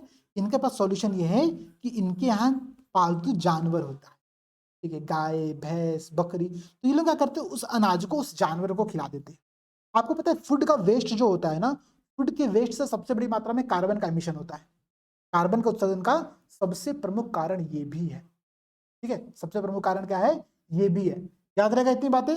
फूड वेस्ट इंडेक्स यूएनईपी का था, रिपोर्ट थी इसके अकॉर्डिंग, ठीक है। हमने यहाँ पर क्या देखा कि शहरी लोग बहुत ज्यादा खाने की बर्बादी कर रहे हैं, गांव के लोग थोड़ा सा कम बर्बाद करते हैं, लेकिन करते तो वो भी हैं, ठीक है। प्रश्न यहाँ पर एक ये बन सकता है कि फूड वेस्ट, ठीक है, ये सस्टेनेबल डेवलपमेंट गोल में किस गोल के अंतर्गत आएगा? आपके दिमाग में क्या जाएगा? ठीक है, सेकंड गोल, ठीक है, क्या है भाई? नो प्रोबेबिलिटी जीरो हंगर, आपके दिमाग में तो ये जाएगा, ठीक है, शून्य भूख जाएगा। लेकिन ध्यान रखो फूड वेस्ट जो है ना, दरअसल ये एसडीजी 12.3 के अंतर्गत आता है, सस्टेनेबल डेवलपमेंट गोल 12.3 के अंतर्गत आता है, ठीक है। आपको कहोगे सर ये 12.3 क्या होता है? हमने तो 1 2 3 4 5 6 ऐसे पढ़ा हुआ था। अब एक गोल के अंतर्गत बहुत सारे सब गोल्स भी होते हैं, तो उसके अंतर्गत एक गोल होता है 12.3 के अंतर्गत, जिसमें हम लोग कहते हैं फूड वेस्ट की बात करते हैं, ठीक है। तो सबसे पहले समझो एसडीजी 12 है क्या, ठीक है। देखो एसडीजी पर हर साल प्रश्न पूछा हुआ है, हर साल प्रश्न पूछा है, ठीक है। पहले तो 2019 में तो 2 प्रश्न पूछा था सेम एसडीजी से ही, ठीक है, तो याद रखना इंपॉर्टेंट है, ठीक है। देखो दरअसल जो आप लोगों का एसडीजी 12 है वो कहता है रिस्पॉन्सिबल कंजम्पशन की बात करता है, ठीक है, मतलब रिस्पॉन्सिबल उपभोग की बात करता है, एक जिम्मेदार पूर्ण उपभोग की बात करता है। तो रिस्पॉन्सिबल कंजम्पशन के अंतर्गत ही फूड वेस्ट आप लोगों का शामिल होता है, ठीक है। तो एसडीजी 12.3 ये फूड वेस्ट को रिप्रेजेंट करता है, एसडीजी 12 आप लोगों का रिस्पॉन्सिबल उपभोग की बात करता है, जिम्मेदार पूर्वक उपभोग की बात करता है, ठीक है। तो ये दोनों पॉइंट ध्यान रखना, प्रश्न बनेगा एग्जाम में तो टिक करके आना आप लोगों को सही से, गलत कोई टिक करके नहीं आएगा, ठीक है। अब देखो भाई अगला प्रश्न है 100 प्रभावशाली कंपनियों की बात कर रहा है। अच्छा यहां पर मैं एक बात बहुत क्लियर बोल दूं, देखो इकोनॉमिक्स में ना, ठीक है, या फिर करंट अफेयर्स के अंतर्गत हर दिन कोई ना कोई नई रिपोर्ट आती रहती है। जैसे कि अब मानो भाई ये जो रिपोर्ट मैं डिस्कस करने जा रहा हूँ ये टाइम मैगजीन के द्वारा रिपोर्ट लाई गई है, ठीक है। टाइम मैगजीन कौन सी है? अमेरिका की एक बहुत अच्छी बहुत फेमस मैगजीन है। ये मैगजीन बहुत सारे रिपोर्ट ले आती है, तो ये जो रिपोर्ट अभी हम लोग देख रहे हैं वो इसी मैगजीन के द्वारा है। लेकिन मानो कल को मैं अपनी एक रिपोर्ट बनाऊं, मैं कहूँ कि पीसेस अभ्यास रिपोर्ट दुनिया की 100 प्रभावशाली कंपनी और पीसेस अभ्यास को नंबर 1 पर डाल दूं, भाई एक रिपोर्ट तो ये भी हुआ ना, एक रिपोर्ट तो ये भी हुआ ना, भले वैलिड हो ना हो जो भी है, लेकिन पहला एक रिपोर्ट तो ये भी माना जाएगा। तो इस प्रकार से बहुत सारे एजेंसियों के द्वारा बहुत सारे मैगजीन्स के द्वारा ऐसी रिपोर्ट आती रहती है।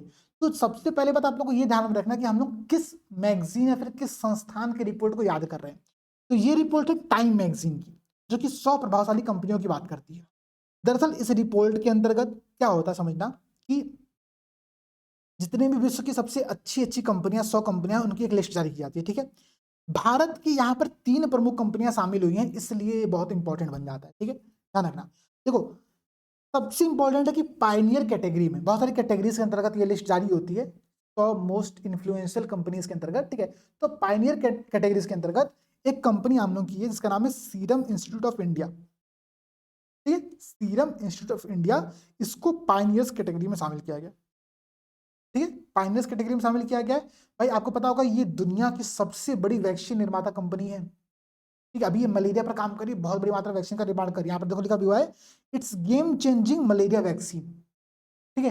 तो सीरम इंस्टीट्यूट ऑफ इंडिया दुनिया की सबसे बड़ी वैक्सीन निर्माता कंपनी है, इसको टाइम मैगजीन ने पायनियर स्टडी में शामिल किया है, ठीक है। इसके अलावा 2 कंपनियां भारत की, एक कंपनी कौन सी है? टाटा ग्रुप, और दूसरी कौन सी है? रिलायंस इंडस्ट्री, ठीक है। तो टाटा अंबानी, हम लोग बार पढ़ते हैं कि टाटा अंबानी घर से थोड़ी हो तुम, ठीक है। तो टाटा अंबानी ये जो है टाटा ग्रुप, ठीक है, टाटा ग्रुप और अंबानी की जो रिलायंस ग्रुप है, रिलायंस इंडस्ट्री, इन दोनों को ध्यान रखिए आप लोग, इन दोनों को टाइटन स्टडी के अंतर्गत, ठीक है, टाइटन स्टडी के अंतर्गत मोस्ट इन्फ्लुएंशियल कंपनी में शामिल किया गया, ठीक है। तो प्रश्न ये भी बनकर के आएगा कि टाटा ग्रुप की स्टडी के अंतर्गत शामिल है तो टाइटन के अंतर्गत शामिल है, रिलायंस किसके अंतर्गत है? टाइटन के अंतर्गत है, और जो सीरम इंस्टीट्यूट ऑफ इंडिया है वो पायनियर के अंतर्गत यहाँ पर शामिल की गई। यहीं पर एक पॉइंट और ध्यान रखिएगा, रिलायंस इंडस्ट्री, ठीक है, अभी तक आप लोग रिलायंस इंडस्ट्री में देख रहे थे कि भाई ये लोग ब्याह ही कर रहे थे, 1.5-2 साल से ब्याह चल रहा था, अभी भी शायद चल ही रहा है ब्याह, पता नहीं कब तक चलेगा मुझे नहीं पता। लेकिन रिलायंस इंडस्ट्री की भूमिका यहाँ पर एक बात ये और कहते टाइम मैगजीन कहती है कि भारत के विकास रथ की संज्ञा दिया इसने। मैं अपनी बात नहीं कर रहा हूँ, मैं किसी एक स्पेशल पॉलिटिकल पार्टी की बात नहीं कर रहा हूँ। पॉलिटिकल पार्टी बोली, एक आरोप लगाया था ना बार बार कि इस पॉलिटिकल पार्टी की फेवरेट कंपनी है। दरअसल टाइम मैगजीन कहती है कि ये भारत के विकास रथ की संज्ञा दिया गया रिलायंस इंडस्ट्री को। ठीक है, तो याद रखना रिलायंस इंडस्ट्री की भूमिका बहुत इंपॉर्टेंट है। टाइम मैगजीन ने उसको भारत का विकास रथ कहा है। टाटा ग्रुप और रिलायंस इंडस्ट्री को हमने टाइटन स्टेडियम में यहाँ पर देखा है और पाइनियर स्टेडियम में हमने सीरम इंस्टीट्यूट को देखा हुआ है। तो ये सारी बातें हम लोग को यहाँ पर ध्यान रखनी है। ठीक है, अब देखो भाई सिंबल फिर से यहाँ पर क्या कह रहा है कि अरबपतियों की लिस्ट कह रहा है। ठीक है, अरबपतियों की लिस्ट कह रहा है भाई सबसे अधिक दुनिया में सबसे बड़ा अरबपति कौन है, इसकी एक लिस्ट की बात की जा रही है। ठीक है, ध्यान रखना। देखो फिर से मैं कहूंगा कौन रिपोर्ट जारी करता है, सबसे पहले तो इस बात को ध्यान रखो। ठीक है, ये रिपोर्ट जारी किया गया आप लोगों को फोर्ब्स के द्वारा। ठीक है, यहाँ पर लिख भी दे रहा हूँ। फोर्ब्स एक पत्रिका है, अमेरिकी बिजनेस पत्रिका है, बहुत इंपॉर्टेंट पत्रिका, बहुत फेमस पत्रिका है। ये विश्व में अरबपतियों की लिस्ट जारी करती है। ठीक है, इसके अकॉर्डिंग 2024 में जो पूरे विश्व में अरबपतियों की संख्या है वो 2781 है। ठीक है, याद मत करना आंकड़ा, मैं बस आप लोगों को बता रहा हूँ, रैंडम फैक्ट समझा रहा हूँ कैसे भी याद करना, चीजों को समझनी। ठीक है, ये 2023 का आंकड़ा, मतलब 2023 के कंपैरिजन में 2024 में भले कितनी इकोनॉमिक अनसर्टेनिटी बढ़ रही है, आर्थिक अनिश्चितताएं बढ़ रही है, लेकिन अरबपतियों की संख्या में क्या हुआ है, वृद्धि हुआ है। ये पॉइंट याद कर रहा है। तो फोर्ब्स पत्रिका के अकॉर्डिंग 2024 में अरबपतियों की संख्या में वृद्धि देखने को मिली है। एक पॉइंट याद रखो, नंबर 1 पर यहाँ पर कौन है। ठीक है, तो नंबर 1 पर यहाँ पर आप लोग के हैं बर्नार्ड। ठीक है, ठीक है, बर्नौल याद कर लो। बर्नौल, बर्नौल क्या होता है, जलता है। ठीक है, जब जलता है तो बर्नौल लगाया जाता है ना, तो जिसको देख करके जलन हो रही है भाई सबसे बड़ा अरबपति है वो। ठीक है, बर्नौल, बर्नौल्ड याद कर लो आप। ठीक है, तो बर्नौल्ड एर्नोल्ट फ्रांस के हैं, ये सबसे बड़े अरबपति हैं। ठीक है, सेकंड नंबर पर एलन मस्क है, सबको पता होगा एलन मस्क कौन है, टेस्ला, स्पेस एक्स, ट्विटर, और इतना ट्विटर को तो अब एक्स कर दिया गया है। ठीक है, एक्स कर दिया गया है। ठीक है, तो ये जो है ना इन सारी कंपनियों के जो मालिक है एलन मस्क साहब, अलग ही लेवल के इंसान है, मतलब वो इस दुनिया के नहीं है, वो किसी और दुनिया से आए हुए हैं। ठीक है, तो एलन मस्क अब सेकंड नंबर पर है, इनका नाम आप लोगों को ध्यान रखना है। पहले नंबर का ध्यान रखना है फ्रांस के बर्नौल। ठीक है, बर्नौल्ड। ठीक है, ध्यान रखिएगा भाई। इसके बाद आप लोगों को याद करना केवल 9वें नंबर का, ठीक है, जिनका नाम है मुकेश अंबानी, जो कि रिलायंस समूह के। ठीक है, मुकेश अंबानी जो कि रिलायंस समूह के। बस आप लोगों को ये 3 नाम ध्यान रखना। पहला नाम ध्यान रखो बर्नौल्ड, फ्रांस के, बर्नौल भी याद कर सकते हैं हम लोग। 9वें नंबर पे याद करो मुकेश अंबानी साहब, बस। ठीक है, तो 2 भी अगर याद रखोगे आप लोग तो ये आप लोगों का पॉइंट यहाँ पर कंप्लीट हो जाएगा। एक पॉइंट याद रखना कि 2024 में अरबपतियों की संख्या में वृद्धि देखने को मिली है। ये पूरी रिपोर्ट फोर्ब्स पत्रिका आगे मैं फिर से कह रहा हूँ, ऐसे रिपोर्ट हर दिन चेंज होते रहते हैं। कल को टाइम मैगजीन कोई अपनी नई रिपोर्ट लेकर के आ जाएगी तो उसका एक अलग लिस्ट बन जाएगा। ठीक है, तो हम क्या याद कर रहे हैं इस बात पे पहले टिके रहना है। ठीक है, अब समझो भाई चाबहार पोर्ट क्यों न्यूज में था, इसको समझते हैं। ठीक है, दरअसल चाबहार पोर्ट जो है वो ईरान का एक बहुत ही फेमस पोर्ट है, दक्षिण पश्चिम तट पर लोकेटेड है। और चाबहार पोर्ट के 2 टर्मिनल्स है। ठीक है, 2 टर्मिनल्स है। इसका एक टर्मिनल उसका नाम है शाहिद बेहिश्ती, यहाँ पर मैं लिख दे रहा हूँ शाहिद बेहिश्ती टर्मिनल। ठीक है, दूसरा टर्मिनल उसका नाम है शाहिद कलंतरी। ठीक है, शाहिद कलंतरी टर्मिनल। ठीक है, तो अभी हाल ही में भारत ने शाहिद बेहिश्ती टर्मिनल के 10 वर्ष का पूरा कॉन्ट्रैक्ट यहाँ पर ईरान के साथ किया है कि 10 वर्ष तक इस शाहिद बेहिश्ती टर्मिनल को, जो कि चाबहार पोर्ट का एक टर्मिनल है, इसका पूरा मैनेजमेंट भारत के पास रहने वाला है। ठीक है, चाबहार पोर्ट के निर्माण में भारत की बहुत बड़ी भूमिका थी, तो इस वजह से शाहिद बेहिश्ती पर जो 10 वर्ष का एग्रीमेंट ईरान ने भारत के साथ किया हुआ है, ये हमारे लिए इंपॉर्टेंट है।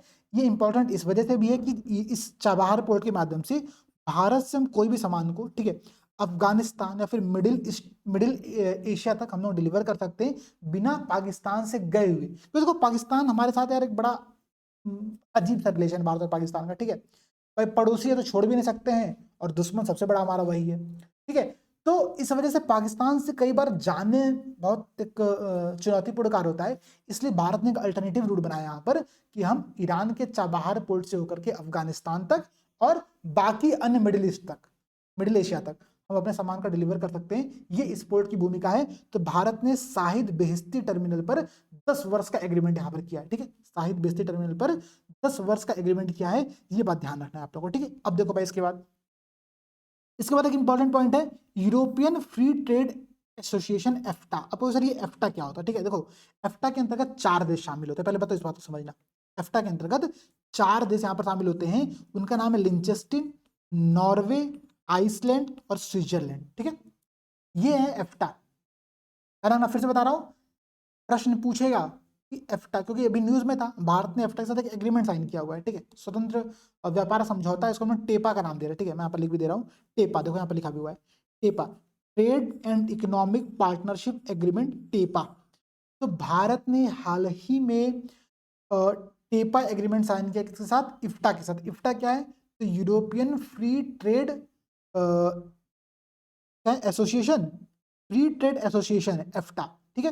तो इंडिया और एफ्टा के मध्य में टेपा एग्रीमेंट साइन किया गया है, ये बहुत इंपॉर्टेंट है, प्रश्न बनकर के आएगा, तो ध्यान रखना। एफ्टा के अंतर्गत 4 देश शामिल है, आइसलैंड, लिंचेस्टीन, नॉर्वे, स्विट्जरलैंड।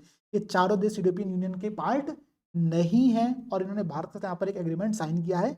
इस एग्रीमेंट के अंतर्गत अगर आप ध्यान दोगे यहाँ पर, तो हम क्या करने वाले हैं, हम यहाँ पर 100 बिलियन अरब डॉलर का, ठीक है, 100 बिलियन अरब 100 बिलियन डॉलर मतलब, ठीक है, 100 बिलियन डॉलर का हम लोग यहाँ पर निवेश करने वाले हैं आने वाले 15 वर्षों में, ठीक है, आने वाले 15 वर्ष में ये, ठीक है। मतलब अभी स्टार्टिंग 10 वर्ष में, स्टार्टिंग 10 वर्ष में आप लोग का यहाँ पर टारगेट रहेगा 50 अरब डॉलर का, ठीक है, और उसके बाद जो 5 वर्ष बचेंगे उसमें हमारा टारगेट रहेगा 50 अरब डॉलर का, ठीक है। तो ये निवेश इन एफ्टा कंट्री से भारत में आने वाला है, इंपॉर्टेंट है, ध्यान रखिएगा आप लोग, ठीक है। फिर से बता दे रहा हूँ, एफ्टा क्या है, यूरोपियन फ्री ट्रेड एसोसिएशन है, 4 कंट्री शामिल है, लिंचेस्टीन, आइसलैंड, नॉर्वे और स्विट्जरलैंड।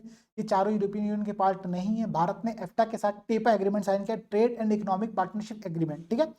टेपा एग्रीमेंट जो है, इसके माध्यम से क्या किया जा रहा है कि हम 100 अरब डॉलर, 100 बिलियन डॉलर हम भारत में निवेश करेंगे एफ्टा के माध्यम से, ठीक है। और इसमें स्टार्टिंग के 10 वर्ष में 50 अरब डॉलर आएगा, और उसके बाद 5 वर्ष में हमारा 50 अरब डॉलर है, मतलब ये टोटल 15 वर्ष का एग्रीमेंट ये किया गया है, ठीक है, 15 वर्ष का एग्रीमेंट किया गया है, ठीक है। क्लियर हो आप लोग, पॉइंट क्लियर हो गया, आई होप कि पॉइंट समझ में आ गया हो, ठीक है। अब समझो, अच्छा इसमें आप लोग एक पॉइंट और चाहो तो नोट कर सकते हो कि इस एफ्टा कंट्रीज में, इन एफ्टा कंट्रीज में भारत का सबसे बड़ा जो व्यापारिक पार्टनर है वो स्विट्जरलैंड है, ठीक है, करीब 90% जो यहाँ पर हम ट्रेड करते हैं वो स्विट्जरलैंड के साथ करते हैं, ठीक है, इस एफ्टा समूह के अंतर्गत, ठीक है। अब देखो, अच्छा हाल ही में इरेडा न्यूज में रहा, इरेडा न्यूज में रहने के बहुत सारे कारण है, ठीक है। एक तो इसका भी आईपीओ आया था। आईपीओ क्या होता है, इनिशियल पब्लिक ऑफर होता है। इनिशियल पब्लिक ऑफर मतलब ये होता है कि कोई कंपनी पहली बार जब अपने आप को स्टॉक मार्केट में रजिस्टर करते हैं, उसको हम लोग कहते हैं आईपीओ लॉन्च कर रही है, ठीक है। क्लियर है ना, समझ गए ना भाई। तो इरेडा ने भी अपना आईपीओ भी लॉन्च किया था, मैंने आईपीओ लिया था, बड़ा फायदा भी हुआ था, ठीक है। अब पॉइंट पर आते हैं, इरेडा के न्यूज में रहने का एक बहुत बड़ा कारण और है कि ये कंपनी जो है, पहले ये कंपनी थी मिनी रत्न श्रेणी 1 के अंतर्गत, ठीक है, मिनी रत्न कैटेगरी 1 के अंतर्गत ये कंपनी शामिल थी, और अभी इसको क्या किया गया है, नवरत्न में शामिल किया गया, ठीक है। नवरत्न से कंफ्यूज मत होना, नवरत्न में 9 कंपनियां नहीं है बिल्कुल भी, ठीक है। ये जो कंपनी इरेडा जब शामिल किया गया तो ये 17वीं कंपनी थी जिसको हमने यहाँ पर शामिल किया था, ठीक है। तो पहले इरेडा के संदर्भ में कुछ फैक्ट देखते हैं, फिर हम लोग नवरत्न के संदर्भ में कुछ इंपॉर्टेंट फैक्ट देखेंगे, ठीक है, ध्यान दीजिएगा। देखो, दरअसल जो इरेडा कंपनी है, इरेडा कंपनी का जो हेडक्वार्टर है, आप लोग नोट भी कर लेना इस पॉइंट को, कई बार ऐसे प्रश्न यूपीपीएससी पूछता है कि इस कंपनी का हेडक्वार्टर कहाँ पर है, ठीक है। क्योंकि इरेडा न्यूज में रहा तो इरेडा का हेडक्वार्टर देख लेना, इसका हेडक्वार्टर आप लोगों का है चेन्नई तमिलनाडु में, ठीक है, चेन्नई तमिलनाडु में, ठीक है। इसके साथ साथ यहाँ पर एक पॉइंट और नोट कर लो कि ये जो कंपनी है, इरेडा कंपनी, ठीक है, Indian renewable energy and development agency limited, ठीक है, ये नवीकरणीय ऊर्जा के लिए काम करती है इरेडा कंपनी। तो इसका जो मंत्रालय है वो मंत्रालय MNRE, ठीक है, MNRE मंत्रालय मतलब न्यू एंड रिन्यूएबल एनर्जी मंत्रालय जो है, ठीक है, नवीन एंड नवीकरणीय ऊर्जा मंत्रालय जो है, उसके अंतर्गत इरेडा कंपनी की स्थापना किया गया है, ठीक है। एक PSU है, नवरत्न में शामिल किया गया इसको इस बार, हेडक्वार्टर चेन्नई तमिलनाडु में है। इतनी बातें ध्यान रखना। देखो मैं इसलिए बता रहा हूँ स्पेसिफिक तौर पर क्योंकि इस पर यूपीएससी ने ऑलरेडी प्रश्न पूछा हुआ है। 2015 में यूपीएससी ने इरेडा पर एक एग्जैक्ट प्रश्न पूछा था। देखो प्रश्न क्या कह रहा है, प्रश्न कह रहा है कि इरेडा के संदर्भ में निम्नलिखित कथनों पर ध्यान दीजिए, कौन से कथन सत्य हैं। पहला कथन कह रहा है कि it is a public limited government company.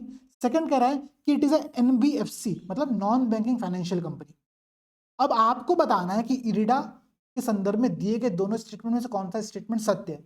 क्या ये पब्लिक लिमिटेड गवर्नमेंट कंपनी है, अभी तो हमने डिस्कस भी किया। सेकंड कह रहा है कि एक NBFC है, इसमें से कौन सा कथन सत्य है। इसका आंसर जल्दी से आप लोग कमेंट सेक्शन में दो। देखो यूपीएससी ने 2015 में इस प्रश्न को पूछा हुआ है। अब चूंकि इरेडा भी फिर से न्यूज में रहा क्योंकि इसको हमने मिनी रत्न श्रेणी से निकाल करके हमने नवरत्न के कैटेगरी में शामिल किया है, ठीक है। अब इरेडा एक नवरत्न कंपनी है। नवरत्न कंपनी का मतलब ये होता है कि जिस भी कंपनी को हम नवरत्न में शामिल करते हैं वो अब 1000 करोड़ रुपए तक का इन्वेस्टमेंट, ध्यान रखिएगा, 1,000 करोड़ रुपए तक का इन्वेस्टमेंट बिना सरकार की मंजूरी के ले सकती है। ठीक है, बिना सरकार की मंजूरी के ले सकती है, ये इंपॉर्टेंट बात है। मतलब अगर इसको ये करना है तो सरकार की मंजूरी की, सरकार के अप्रूवल की आवश्यकता नहीं है, ये बात ध्यान रखिएगा आप लोग। ठीक है, अब मैं दरअसल इस टॉपिक से कंफ्यूज थोड़ा सा इसलिए हूँ कि जिस मैगजीन को हमने फॉलो किया मार्केट में, उस मैगजीन ने कहा कि इरेडा 17वीं सबसे नई नवरत्न कंपनी है। अभी मैं कल की न्यूज मैंने पढ़ा था यार, मुझे कल की ही न्यूज याद है कि कल की न्यूज के अंतर्गत 4 कंपनियों को, ठीक है, SJVN, NHPC, रेलटेल और सोलर एनर्जी कॉर्पोरेशन लिमिटेड मतलब सेकी, ठीक है, SECI, इन 4 कंपनियों को गवर्नमेंट ने नवरत्न का स्टेटस दिया हुआ है। ठीक है, तो आपने जो भी मैगजीन फॉलो किया होगा मार्केट से, उस मैगजीन में इरिडा के बारे में होगा, लेकिन इरिडा के बाद से कुल मिलाकर के अभी तक 25 टोटल आपकी नवरत्न कंपनियां हो चुकी हैं, जिसमें से रिसेंट की जो 4 कंपनियां हैं उनका नाम आप लोगों को बता रहा हूं, SJVN कंपनी, ठीक है, SJVN कंपनी नोट कर लेना आप लोग इस बात को, इंपॉर्टेंट पॉइंट बता रहा हूं। ठीक है, इसके बाद आप लोगों का NHPC है, national hydro electric power corporation, शायद ये है, रेलटेल कंपनी है, solar energy corporation of India SECI company है। ठीक है, तो इन 4 कंपनियों का भी नाम ध्यान रखना, इनको भी नवरत्न की श्रेणी में शामिल किया गया है।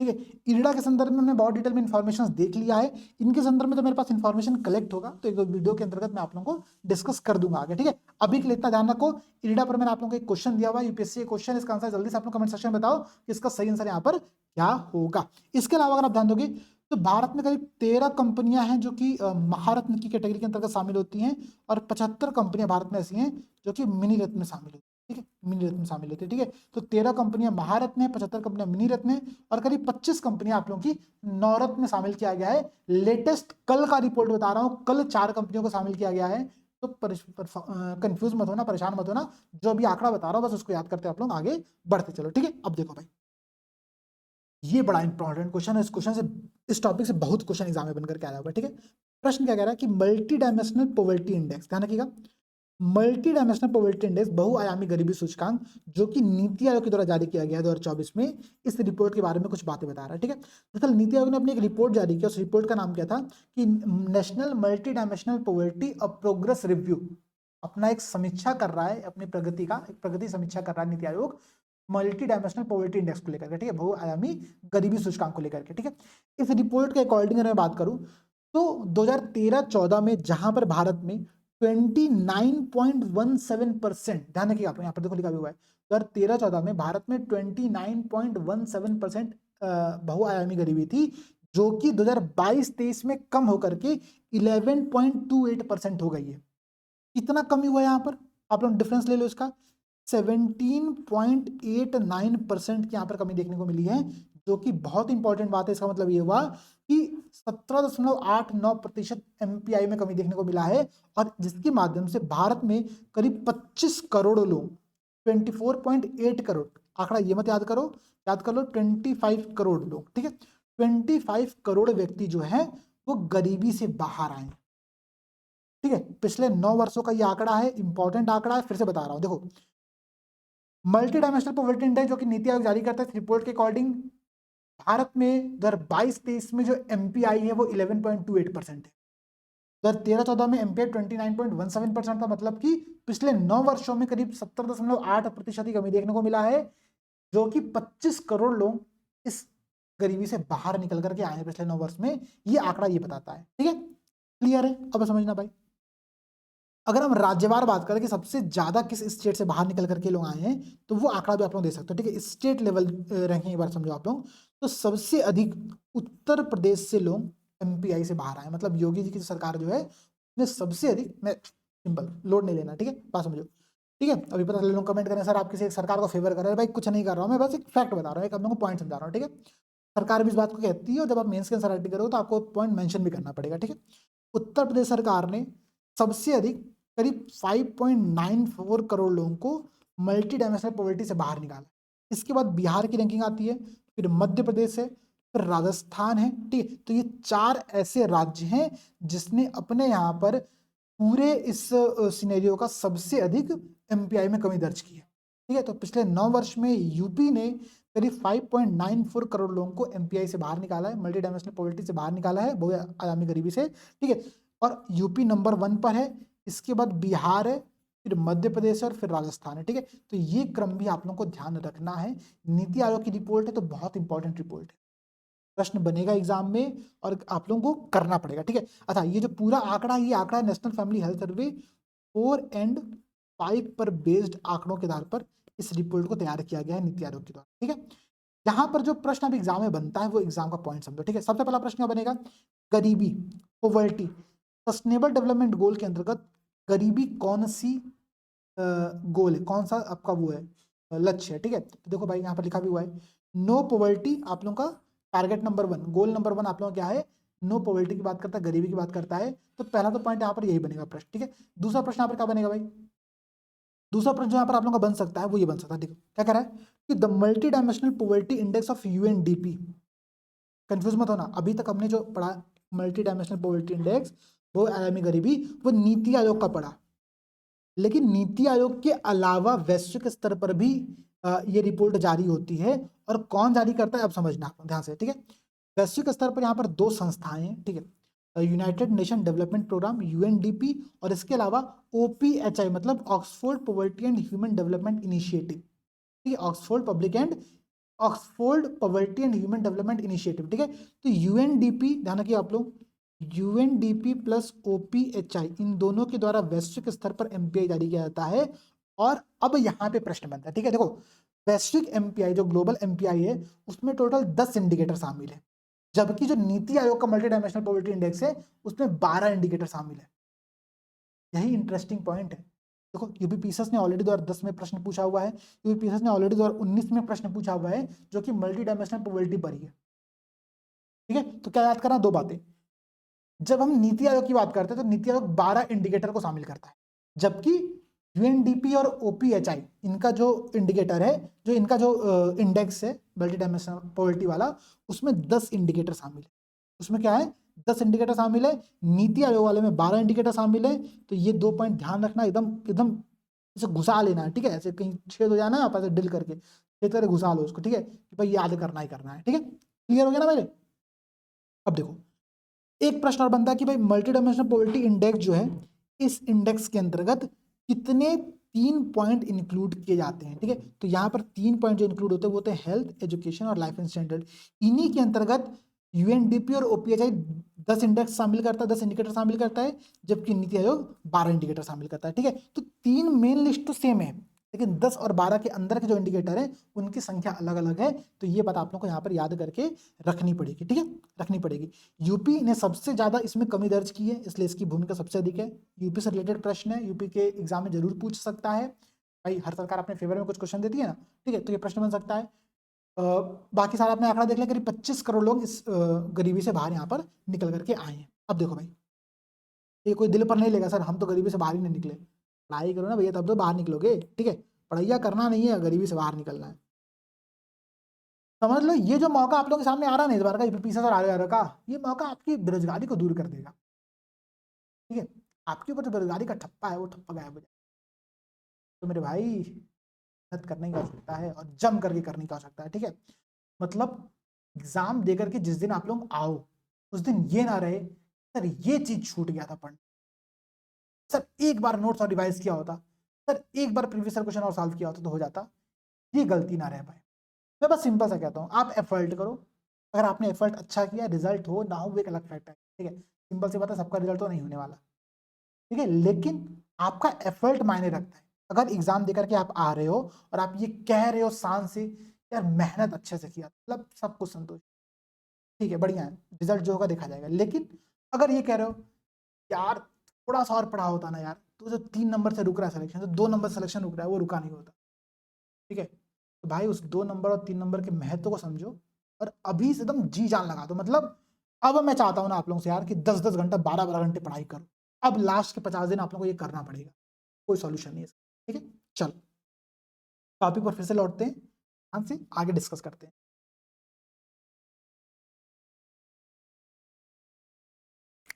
फिर से 10 सर्वाधिक वैल्यूएबल आईटी सर्विस ब्रांड की बात कर रहा है। ठीक है, क्या बात कर रहा है भाई, 10 सर्वाधिक मूल्यवान आईटी सेवा कंपनियों की बात कर रहा है, आईटी सेक्टर की कंपनियों की बात कर रहा है कि सबसे ज्यादा वैल्यूएबल कौन है। कौन बात कर रहा है भाई? रिपोर्ट किसकी है? ब्रांड फाइनेंस की रिपोर्ट है। किसकी रिपोर्ट है? ब्रांड फाइनेंस की रिपोर्ट है। इस रिपोर्ट के अकॉर्डिंग सबसे नंबर 1 पर जो कंपनी है उसका नाम है एक्सेंचर। मुझे लगता है ये कंपनी शायद जापान की, मैं एक बार देख लेता हूँ जरूर, बस आप लोग 1 मिनट समय दो, ठीक है। अगर मुझे कई बार मिल गया तो मैं इसका दिक्कत आ देता हूँ। आप लोग कमेंट सेक्शन में बताओ तब तक कि ये जो आप लोगों का है एक्सेंचर कंपनी, वो किस देश की कंपनी है, ठीक है, किस देश की कंपनी है, ये आप लोगों को कमेंट करके बताना है। इंपॉर्टेंट है, मुझे लग रहा है कि भाई प्रश्न इस पर भी एक बन सकता है, तो उसके बारे में हम लोग देख लेते हैं, ठीक है। यहाँ पर दिया भी नहीं हुआ है, ठीक है, बट देखना आप लोग नंबर 1 पर जो आईटी सर्विस कंपनी यहाँ पर शामिल है वो एक्सेंचर है, ठीक है। सेकंड नंबर पर भारत की कंपनी आती है हमारी टाटा कंपनी। कारण ना इसी टाटा कंपनी को, मतलब ये तो टीसीएस है, टाटा कंसल्टेंसी सर्विस है, टाटा की एक अलग सी सेक्टर है, लेकिन टाटा को आपने देखा था कहाँ पर? टाइटन स्टेडियम में देखा था। टाटा और रिलायंस इंडिया दोनों टाइटन स्टेडियम में शामिल थे। ये टीसीएस है जो कि top 10 most valuable company IT sector की कंपनियों में सेकंड नंबर पर शामिल है, ठीक है। इसके बाद भारत की इन्फोसिस कंपनी आती है थर्ड नंबर पर। आईटी सेक्टर में भारत मचा ही रही है यार अलग, मतलब टॉप 3 कंपनियों में 2 कंपनियां भारत की है। अब क्या चाहिए? अब क्या चाहिए भाई बताओ ना आप लोग। टीसीएस नंबर 2 पर है, इन्फोसिस नंबर 3 पर है, ठीक है। इतनी शानदार कंपनी। अब देखो इसके बाद आप यहाँ पर देखोगे तो एचसीएल टेक भी है, विप्रो भी यहाँ पर शामिल है, ठीक है। लेकिन आप लोगों को बस 2 आंकड़ा याद करना है, पहले नंबर पर एक्सेंचर, दूसरे पर टीसीएस, थर्ड पर इन्फोसिस, ठीक है। यही 3 पॉइंट याद करो, बहुत है। चाहो तो आप लोग याद कर सकते हो कि एचसीएल टेक और विप्रो को भी टॉप 10 में शामिल किया गया है, ठीक है, टॉप 10 में शामिल किया गया है। ब्रांड फाइनेंस की रिपोर्ट है, ब्रांड फाइनेंस की रिपोर्ट है, इंपॉर्टेंट रिपोर्ट है, इसलिए ध्यान रखना, ठीक है। चलो अमेरिकी, देखो अमेरिका थोड़े खलियर होते हैं, ठीक है, बस काम वाम तो होता नहीं। उन्होंने क्या किया कि अमेरिकी लिस्ट जारी की, किस चीज की? दुनिया के सबसे बदनाम बाजारों की, बेवफा बाजारों की लिस्ट जारी किया, ठीक है। पर याद करो भाई, बदनाम बाजार कौन से बाजार होंगे, ठीक है। सिंपल सी बात है, जो जो ऐसा मार्केट जो बिल्सरी, बिल्सेरी, बिस्लेरी, ये तो भाई रियल ब्रांड है, ये तो ओरिजिनल ब्रांड है, ठीक है, और ब्रिस्लेई, इनमें डिफरेंस ना कर पाए, वही तो सबसे खराब मार्केट होगा, ठीक है। तो ऐसा मार्केट जहां पर फेक ब्रांड बेचे जाते हैं, ठीक है। अब चले गए सरोजनी लेने कपड़ा कि भाई यहाँ से कपड़ा लेकर के आएंगे हम एडिडास का, गए ले आने 100 रुपये का एडिडास का कपड़ा लेकर के आए, वही कपड़ा मिल रहा है आपको एडिडास के स्टोर पे 5,000 का, अब 100 रुपये में लेकर यार बड़ा प्राउड फील करो। अरे वो फेक कपड़े होते हैं, फर्जी कपड़े होते हैं जनरली, ठीक है। तो जैसे देखो ये है ना, तो ऐसे मार्केट जहां पर नकली उत्पादों को बेचा जाता है, ठीक है, और खरीदा भी जाता है, सिंपल सी बात है, जो कॉपीराइट का बहुत बड़ी मात्रा में उल्लंघन कर रहे होते हैं। कॉपीराइट का उल्लंघन कैसे हो रहा है भाई? देखो ये नाइकी के ब्रांड के नाम पर देखो कितने सारे आपको फर्जी लोगो देखने को मिला, ठीक है। नाइकी का लोगो ये भी नहीं है, कनाई लिख दिया नाइकी को, ठीक है, हाइक लिख दिया है, लोगो वही डाल दिया यहाँ पर कॉपी करके, ठीक है। नाइकी, नाइकी, निकी, लाइकी, नायरे, माइकी, अभी कहीं सब फर्जी लोगोज है, फर्जी लोगो लगा करके आपको जूता चिपका दिया जाता है। आप भी खुशी खुशी ले लेते हैं यार नाइकी तो लग रहा है यार, ठीक है, लेकिन वो नहीं होता है। तो अमेरिकी सूची के अंतर्गत दुनिया के बदनाम बाजारों को शामिल किया, ठीक है। इस बाजार में सबसे इंपॉर्टेंट बात यह है कि भाई भारतीय पीछे थोड़े रहेंगे नहीं, 3 भारतीय बाजार यहाँ पर शामिल है और 3 ऑनलाइन बाजार यहाँ पर शामिल है भारत के अंदर, ठीक है, ध्यान रखना। 3 भारतीय बाजार कौन से हैं? मुंबई का, ठीक है, एक हीरा पन्ना मार्केट है, ठीक है, मुझे नहीं पता, मैं कभी गया नहीं हूँ मुंबई में, 2 बार गया लेकिन मैं यहाँ पर गया नहीं, ठीक है। मुंबई का हीरा पन्ना मार्केट, ठीक है, ये सबसे बड़ा भारतीय बदनाम बाजार है। इसके बाद आप लोगों का आता है दिल्ली का मार्केट। दिल्ली वाले भी पीछे क्यों रहेंगे भाई? मुंबई वाले आगे, दिल्ली वाले पीछे नहीं रहेंगे। तो दिल्ली में करोल बाग में, ठीक है, ठीक है, करोल बाग का जो टैंक रोड है, बताना भाई कमेंट सेक्शन में कितने लोग वहां से सामान खरीद कर लेकर के आए हैं, बदनाम सामान कौन कौन लेकर के आए हैं, ठीक है। तो दिल्ली के करोल बाग में टैंक रोड पर बदनाम मार्केट इसको डिक्लेयर किया गया है। इसके बाद बंगलुरु में भी है, ठीक है। बेंगलोर में क्या है?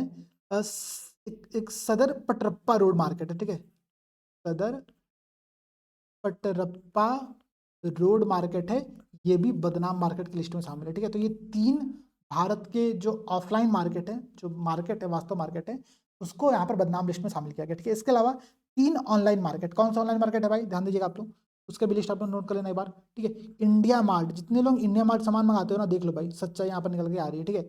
इंडिया मार्ट हो गया, वेगा मूवीज हो गया, ठीक है, वेगा मूवीज हो गया, ठीक है। इसके अलावा एक कंपनी, उसका नाम है web host manager complete solution smarter, ये भी एक आप लोगों का बदनाम बाजार है, ठीक है। ऑनलाइन बाजार है, बदनाम बाजार है, ठीक है। तो इंडिया मार्केट, वेगा मूवीज और WHMCS स्मार्टर, ये भी आप लोगों का यहाँ पर शामिल है, ठीक है। तो याद कर लो भाई, मुंबई का हीरा पन्ना मार्केट, दिल्ली का करोल बाग टैंक रोड वाला मार्केट और बेंगलुरु का सदर पटरप्पा मार्केट। जितने लोग बदनाम बाजार में गए हो, ठीक है, अपना एक बार ऐसे कमेंट सेक्शन में अपना बता दो भाई कि आप लोग पहुंचे हुए वहां पर, ठीक है, ताकि मैं भी देख सकूं कि आप लोग कमेंट में लाइव हो कि सो चुके हो। अभी 1.5 घंटे की क्लास में आप लोग निपट लिया सर, 1 घंटा ले सो लेते मस्त, ठीक है। इतना शानदार सर यहाँ पर लोरी सुना रहे हैं। अबे लोरी सुनाने के लिए मैं नहीं बैठा हुआ हूँ, ठीक है, पढ़ाई करने के लिए बैठा हूँ। पढ़ाई करो शांति से आप लोग, ठीक है। अब देखो भाई, अच्छा, ये तो हो गया आप लोगों का बदनाम मार्केट का पूरा लिस्ट यहाँ पर क्लियर हो गया। अब समझते हैं हम लोग एक पॉइंट और जो कि बहुत इंटरेस्टिंग, बहुत इंपॉर्टेंट पॉइंट है, ठीक है। भारत में कॉर्पोरेट क्रेडिट कार्ड जारी किया गया है। सबसे पहला जो कॉर्पोरेट क्रेडिट कार्ड जारी किया गया जो कि रुपे नेटवर्क पर बेस्ड है, वो इंडसइंड बैंक के द्वारा जारी किया, ठीक है। दरअसल जब मैं छोटा था, ठीक है, तो मैं इस बैंक का नाम बड़ा खतरनाक पड़ता था, मतलब मुझे समझ में नहीं आया क्या होता है ये, ठीक है। अभी भी यार इसका नाम इंडस इंड बैंक है। पहले तो मैं कुछ और ही पढ़ता था, एकदम अलग ही दुनिया पढ़ता था। अभी तो कम से कम इसका नाम इंडस इंड या फिर इंडसइंड बैंक पढ़ सकते हैं हम, ठीक है। इंडसइंड बैंक याद कर लो। इंडसइंड बैंक ने ईश्वर नाम का, ध्यान रखिएगा, ईश्वर नाम का, ऐसा प्रश्न पूछा था कि हाल ही में चर्चा में रहा ईश्वर क्या है, तो इंडसइंड बैंक का भारत का पहला रुपे नेटवर्क पर आधारित कॉर्पोरेट क्रेडिट कार्ड है, ठीक है, याद रहेगा। रुपे नेटवर्क पर आधारित भारत का पहला corporate credit card IndusInd bank ने ईश्वर नाम से लॉन्च किया। इसके बाद इस कंपनी ने लॉन्च, उसका नाम है बॉब, बॉब के भाई बैंक ऑफ बड़ौदा, ठीक है। बैंक ऑफ बड़ौदा ने क्या किया यहाँ पर रुपे नेटवर्क पर आधारित भारत का दूसरा कॉर्पोरेट क्रेडिट कार्ड लॉन्च किया है, ठीक है। तो ये दो आप लोगों को चीजें याद रखनी है। सबसे पहला याद रखना इंडसइंड बैंक का, ठीक है, इंडस इंड बैंक या फिर इंडसइंड बैंक या फिर जो भी प्रोनाउंसिएशन मैं बचपन में करता था, ठीक है, वो तो ईश्वर नाम का इसने कॉर्पोरेट क्रेडिट कार्ड यहाँ पर जारी किया है। अब देखो इस टॉपिक से मैं आपको कुछ बेसिक प्रश्न दिखाता हूँ जो कि प्रीवियस ईयर में कई बार पूछा गया। जैसे कि देखो एक प्रश्न आया हुआ है पहले 2006 में भी पीसेस ने पूछा हुआ है। प्रश्न क्या कह रहा है कि निम्नलिखित में से प्लास्टिक मनी कौन सी है, ठीक है। प्लास्टिक मनी से आप क्या समझते हो? 4 विकल्प दिया गया है, ठीक है। ध्यान रखो इकोनॉमिक्स में ऐसे ही प्रश्न बनते हैं जनरली, ये भी पीसेस के इकोनॉमिक्स में।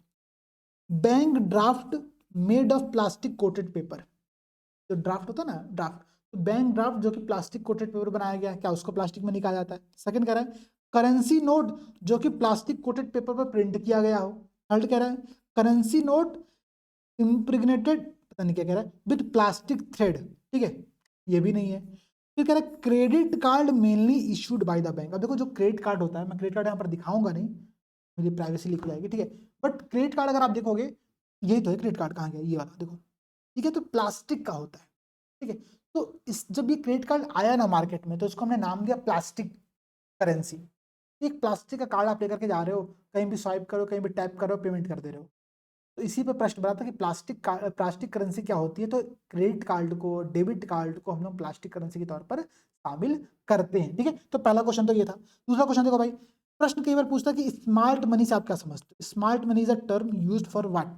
Internet banking, credit card, saving account in the bank, current account in the bank, ठीक है। तो स्मार्ट मनी का मतलब होता है क्रेडिट कार्ड। ध्यान रखिए आप लोग, क्रेडिट कार्ड को हम लोग स्मार्ट मनी के तौर पर शामिल, ठीक है, स्मार्ट मनी के तौर पर शामिल करते हैं। सिंपल सी बात है, ठीक है। ये क्वेश्चन बहुत पुराना है, कोई काम का क्वेश्चन है तो मैं स्किप कर रहा हूँ, ठीक है। अब देखो इतना क्लियर हो गया। हम लोग साथ साथ में क्वेश्चन देखते चले पहले, ताकि हम लोग को चीजें याद होती चले, क्लियर होती चले दिमाग में, ठीक है। अब देखो भाई, अगला जो टॉपिक आप लोग को समझना है वो पढ़ना है विश्व का सबसे बड़ा डेरिवेटिव एक्सचेंज।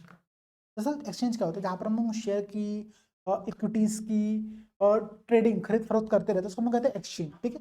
तो नेशनल स्टॉक एक्सचेंज, भारत का जो एक्सचेंज है, अभी हाल ही में, ध्यान रखिए आप लोग, हाल ही में वर्ल्ड के लार्जेस्ट डेरिवेटिव एक्सचेंज में लगातार 5वें वर्ष यहाँ पर आप लोगों का शामिल है, ठीक है। ध्यान दो, NSE is the world's largest derivative exchange for the 5th consecutive year, ठीक है। इतनी बात क्लियर रहेगा कि लगातार 5वें साल हम लोग डेरिवेटिव एक्सचेंज में, देखो डेरिवेटिव क्या होता है मैं आपको दो चीज समझाता हूँ पहले एक बार, अब सेकंड पॉइंट भी समझ लो। यहाँ पर सेकंड पॉइंट कह रहा है कि थर्ड रैंकिंग हमारी आई कहाँ पर? Largest globally in equity segment, ठीक है, इन कैलेंडर 2023। मतलब NSE की, नेशनल स्टॉक एक्सचेंज की 2 रैंकिंग यहाँ पर है। एक रैंकिंग में वो दुनिया का सबसे बड़ा लार्जेस्ट डेरिवेटिव एक्सचेंज बनकर के उठ रहा है। डेरिवेटिव का मतलब क्या होता है और इक्विटी का मतलब क्या होता है? इक्विटी मतलब होता है जैसे मानो आपने किसी कंपनी का शेयर खरीदा, जैसे मानो वेदांता का मैंने शेयर खरीदा, ईडा का मैंने शेयर खरीदा, पहला शेयर खरीदा, तो मैं इक्विटी खरीद रहा हूँ किसी कंपनी की, ठीक है।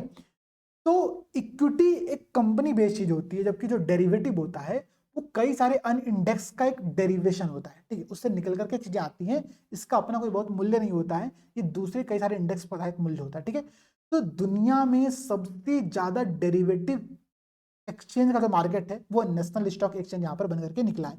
लेकिन अगर हम इक्विटी के टर्म में बात करें, ठीक है, तो इक्विटी के टर्म में इसकी जो रैंकिंग है पूरे विश्व में थर्ड रैंकिंग है, ठीक है। तो डेरिवेटिव के टर्म में हम नंबर 1 पर हैं, इक्विटी के टर्म में हम नंबर 3 पर हैं। ये दो बातें ध्यान रखना, इंपॉर्टेंट पॉइंट है, इसलिए मैं आपको बता रहा हूँ यहाँ पर, ठीक है, इंपॉर्टेंट पॉइंट है, इसलिए आप लोगों से यहाँ पर मैं डिस्कस कर रहा हूँ। अब देखो भाई, इसके बाद आपको जो समझना है वो समझना है world employment and social outlook report 2024। सबसे पहले तो समझो कि ये रिपोर्ट जारी कौन करता होगा मेरे भाई, ठीक है। ये रिपोर्ट जारी करता है आप लोगों का इंटरनेशनल लेबर ऑर्गेनाइजेशन, ठीक है, अंतरराष्ट्रीय श्रम संगठन के द्वारा वर्ल्ड एम्प्लॉयमेंट वैश्विक विश्व रोजगार एवं सोशल आउटलुक रिपोर्ट जारी किया जाता है, ठीक है। सोशल आउटलुक रिपोर्ट यहाँ पे जारी किया जाता है किसके द्वारा? आईएलओ के द्वारा। ये रिपोर्ट कहती क्या है, पहले हम इस रिपोर्ट के संदर्भ में चीजों को देखेंगे, फिर हम लोग आईएलओ के बारे में कुछ पॉइंट यहाँ पर समझने का प्रयास करें, ठीक है। ये रिपोर्ट कहती है कि वैश्विक बेरोजगारी की हम बात करें तो 2024 में जो वैश्विक बेरोजगारी है, ठीक है, वो 5.2% के अराउंड है, ठीक है। वहीं पर 2023 में जो वैश्विक बेरोजगारी थी वो 5.1% थी, मतलब वैश्विक बेरोजगारी में वृद्धि देखने को मिला है, ठीक है, वैश्विक बेरोजगारी में वृद्धि देखने को मिला है। ये रिपोर्ट बताती है world employment and social outlook report, ठीक है।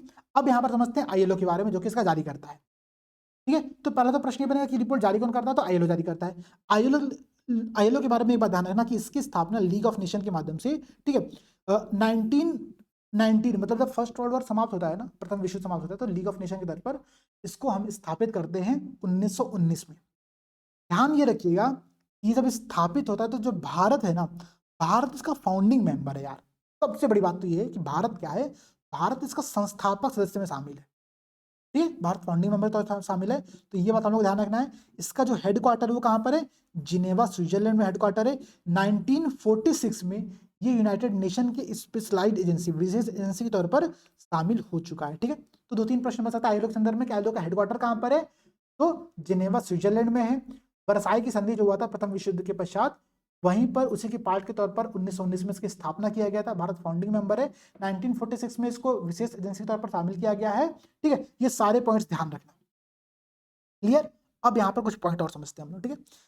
सबसे पहला पॉइंट यहाँ पर आप लोग ये समझो कि अगर हम लोग आईएलओ की बात करें तो आईएलओ के संदर्भ में एक प्रश्न बंद करके आ सकता है, जैसे जितने भी ऐसे बड़ी बड़ी संस्थाएं हैं ना, उनके हेडक्वार्टर पे प्रश्न जनरली बन करके आता है। जैसे यहाँ पर देखो प्रश्न क्या कह रहा है, यूनाइटेड नेशन ऑर्गेनाइजेशन, इसका हेडक्वार्टर कह रहा है। WTO वर्ल्ड ट्रेड ऑर्गेनाइजेशन की बात कर रहा है। फिर कह रहा है कि आईएलओ की बात कर रहा है, पाओ की बात कर रहा है, ठीक है। कह रहा है कि इनमें से किसका हेडक्वार्टर सही प्रकार से मैच किया गया है। अब देखो आईएलओ का हेडक्वार्टर आपने क्या देखा कि जिनेवा स्विट्जरलैंड में इसका हेडक्वार्टर है, ठीक है, तो ये तो गलत हो गया। पाओ का हेडक्वार्टर आपको पता भी होगा कि रोम में इसकी स्थापना, पाओ का हेडक्वार्टर ही की है, इटली रोम में पाओ का हेडक्वार्टर है। फूड एंड एग्रीकल्चर ऑर्गेनाइजेशन उसका पूरा नाम है, ठीक है। यूएनए का जो हेडक्वार्टर है वो लंदन में नहीं बल्कि न्यूयॉर्क में लोकेटेड है। और जो आप लोगों का WTO का हेडक्वार्टर है वो जिनेवा स्विट्जरलैंड में लोकेटेड है, ठीक है। तो यहाँ पर केवल बी विकल्प सही है। तो ऐसे जितनी भी संस्थाएं हम लोग देखते हैं ना, एटलीस्ट जब करंट अफेयर्स आप पढ़ रहे हो, सर करंट अफेयर्स के साथ साथ कुछ स्टैटिक पोर्शन कवर करते चलो, तो आपके टॉपिक वहां पर तैयार होते जाते हैं, ठीक है। ये टॉपिक क्या होते हैं आपके वहां पर तैयार होते जाते हैं। क्लियर हो गया मेरे भाई? आगे बढ़ा जाए। अब समझो कुछ पॉइंट यहाँ पर और एक क्वेश्चन और देखो, चलो चूंकि हम बेरोजगारी का टॉपिक ये देख ही रहे थे, तो एक मैं आपसे कर्व के बारे में प्रश्न पूछता हूँ। बड़ा इंपॉर्टेंट प्रश्न है, बहुत इकोनॉमिक्स का बहुत बेसिक और कॉन्सेप्चुअल टॉपिक है ये, ठीक है। प्रश्न कह रहा है फिलिप्स कर्व के संदर्भ में कि फिलिप्स कर्व से आप क्या समझते हो। देखो फिलिप्स कर्व जो होता है ना, जनरली जब ये प्रश्न बनकर के आता है तो प्रश्न पूछता है ये किन दो फैक्टर्स के मध्य में रिलेशन संबंध को दर्शाता है, ठीक है। ध्यान रखिएगा भाई, आपको दूसरों के संबंध में इंटरफेयर करने की आवश्यकता नहीं है। फिलिप्स कर्व खुद कहता है कि ये इन्फ्लेशन और अनएम्प्लॉयमेंट, मतलब मुद्रास्फीति और बेरोजगारी, इसके मध्य संबंध को दर्शाता है। कैसा दर्शाता है भाई? ये कहता है, जो फिलिप्स महोदय थे उन्होंने कर्व दिया, उन्होंने क्या कहा कि अगर हम अनएम्प्लॉयमेंट की बात करें, यहाँ पर मैं अनएम्प्लॉयमेंट दर्शा दे रहा हूँ और यहाँ पे मैं आपका इन्फ्लेशन दर्शा दे रहा हूँ, ठीक है।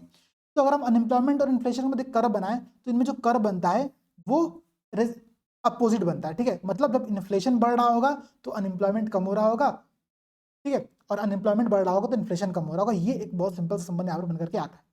समझने का तरीका ऐसा है, समझो भाई। अगर अनएम्प्लॉयमेंट कम हो रहा है इसका मतलब क्या हुआ? बेरोजगारी कम हो रहा है, इसका मतलब है कि लोगों को रोजगार मिल रहा है। लोगों को रोजगार मिल रहा होगा कि हर व्यक्ति के पास क्या हो रहा है, पैसे जा रहे हैं। जब हर व्यक्ति के पास पैसे पहुंचेंगे तो हर व्यक्ति क्या करेगा, मार्केट में कोई डिमांड क्रिएट करेगा। जब हर व्यक्ति मार्केट में डिमांड क्रिएट करेगा तो महंगाई अपने आप बढ़ेगी। तो इसका कर्व को बहुत सिंपल सा मतलब समझ सकते हो कि जब अनएम्प्लॉयमेंट कम होगा, ठीक है, अनएम्प्लॉयमेंट कम होगा मतलब लोगों को रोजगार मिल रहा है, ठीक है। देखो अनएम्प्लॉयमेंट कम किधर हो रहा है, इधर अनएम्प्लॉयमेंट कम हो रहा है। जब अनएम्प्लॉयमेंट कम हो रहा है तो क्या हो रहा है, इन्फ्लेशन बढ़ी होगी, हर व्यक्ति के पास पैसा आ चुका है और मार्केट में डिमांड क्रिएट कर रहा है। लेकिन फिलिप्स कर्व के बहुत सारे अपवाद भी हैं। दरअसल स्टैगफ्लेशन जैसी जब कंडीशन होती है ना, तो स्टैगफ्लेशन का मतलब होता है कि स्टेगनेंट इन्फ्लेशन, दो टर्म से मिलकर बना हुआ है, स्टेगनेंट और इन्फ्लेशन। स्टेगनेंट मतलब रुकी हुई और इन्फ्लेशन मतलब मुद्रास्फीति, मतलब देश की ग्रोथ रुकी हुई है लेकिन मुद्रास्फीति बढ़ रही है। ऐसे कंडीशन में फिलिप्स कर्व फॉलो नहीं करता है, उस समय मुद्रास्फीति और बेरोजगारी दोनों साथ साथ में बढ़ रही होती है, ठीक है। आपके मन में एक प्रश्न और उत्पन्न हो सकता है, सर हम लोग क्या चाहते हैं, हम चाहते हैं कि बेरोजगारी सबसे कम हो जाए, ठीक है। अगर बेरोजगारी कम होगी तो क्या होगा, फिलिप्स कर्व तो ये कह रहा है कि अगर बेरोजगारी कम होगी तो इन्फ्लेशन बहुत तेजी से बढ़ जाएगा।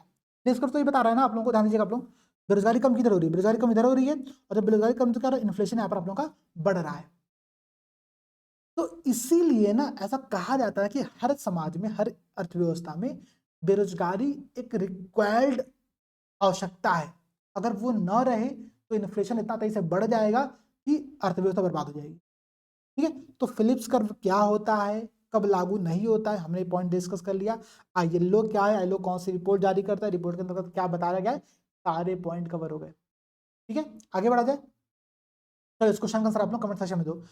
छिपी हुई बेरोजगारी, डिस्ग्यूस्ड या डिस्गाइज्ड अनएम्प्लॉयमेंट, आप क्या समझते हो, इसका आंसर आप लोगों को कमेंट सेक्शन में देना है। चाहो तो इसका स्क्रीनशॉट ले लो या फिर इसका मतलब आपको जो भी पता हो इसको टाइप करके जल्दी से आप लोग बता दो, ठीक है। अब देखो भाई, अब बहुत कम टॉपिक बचा हुआ है, हम लोग जल्दी देखेंगे। वर्ल्ड की टॉप 10 मजबूत करेंसी की बात कर रहे हैं, ठीक है। अब ये रिपोर्ट कौन जारी कर रहा है, ये रिपोर्ट जारी कर रहा है फोर्ब्स, ठीक है। फोर्ब्स जो पत्रिका है, अमेरिकी पत्रिका, वो रिपोर्ट जारी कर रही है। रिपोर्ट क्या कह रही है, कह रही है कि दुनिया के सबसे ताकतवर करेंसी के अंतर्गत कुवैती दिनार शामिल है। कुवैती दिनार, जिसकी एक कुवैती दिनार की वैल्यू पता कितनी है, 275 रुपया। मतलब आप 275 रुपये दोगे तो आपको एक कुवैती दिनार मिलेगा केवल। इसके बाद फर्स्ट नंबर पे तो कुवैती दिनार हो गया, सेकंड नंबर पर जो आप लोगों का करेंसी उसका नाम है बहरीन दिनार, ठीक है। बहरीन दिनार, बहरीन दिनार मतलब 220 रुपये आप दोगे तो आपको एक बहरीन दिनार यहाँ पर मिलने वाला, ठीक है। तो दो बस ये याद रखो, यहाँ पर ध्यान सकते हो कि यूएस डॉलर की जो रैंकिंग इसने दी हुई है वो 10वें स्थान पर दी हुई है, ठीक है।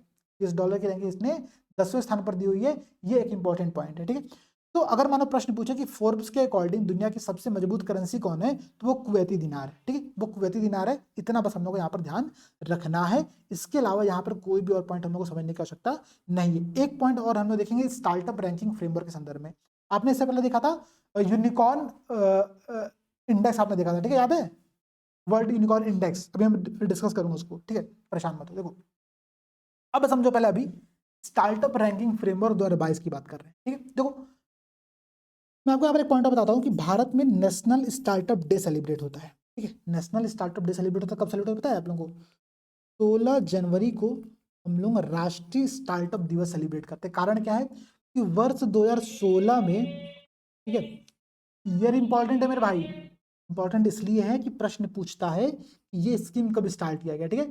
तो वर्ष 2016 में 16 जनवरी को हमने स्टार्टअप इंडिया इनिशिएटिव स्टार्ट किया था, स्टार्टअप इंडिया इनिशिएटिव स्टार्ट किया था। इसी उपलक्ष्य में 16 जनवरी को हम लोग नेशनल स्टार्टअप डे सेलिब्रेट करते हैं, ठीक है। नेशनल स्टार्टअप डे सेलिब्रेट करते हैं, ध्यान रखना आप लोग, बहुत इंपॉर्टेंट पॉइंट बता रहा हूं भाई, कोई भी भूलेगा नहीं इस बात को, ठीक है। नेशनल स्टार्टअप डे कब सेलिब्रेट होता है, 16 जनवरी को सेलिब्रेट होता है, ठीक है। 2016 में इसी दिन स्टार्टअप इंडिया पहल को स्टार्ट किया गया था, ठीक है। तो अगर प्रश्न पूछे कि ये स्कीम कब शुरू की गई है, जनरली ऐसे प्रश्न आते हैं, तो याद रखना स्टार्टअप इंडिया 16 जनवरी 2016 को शुरू किया गया था, ठीक है। 16 कॉमन है, जनवरी महीना बस आप लोगों को याद करना है, ठीक है।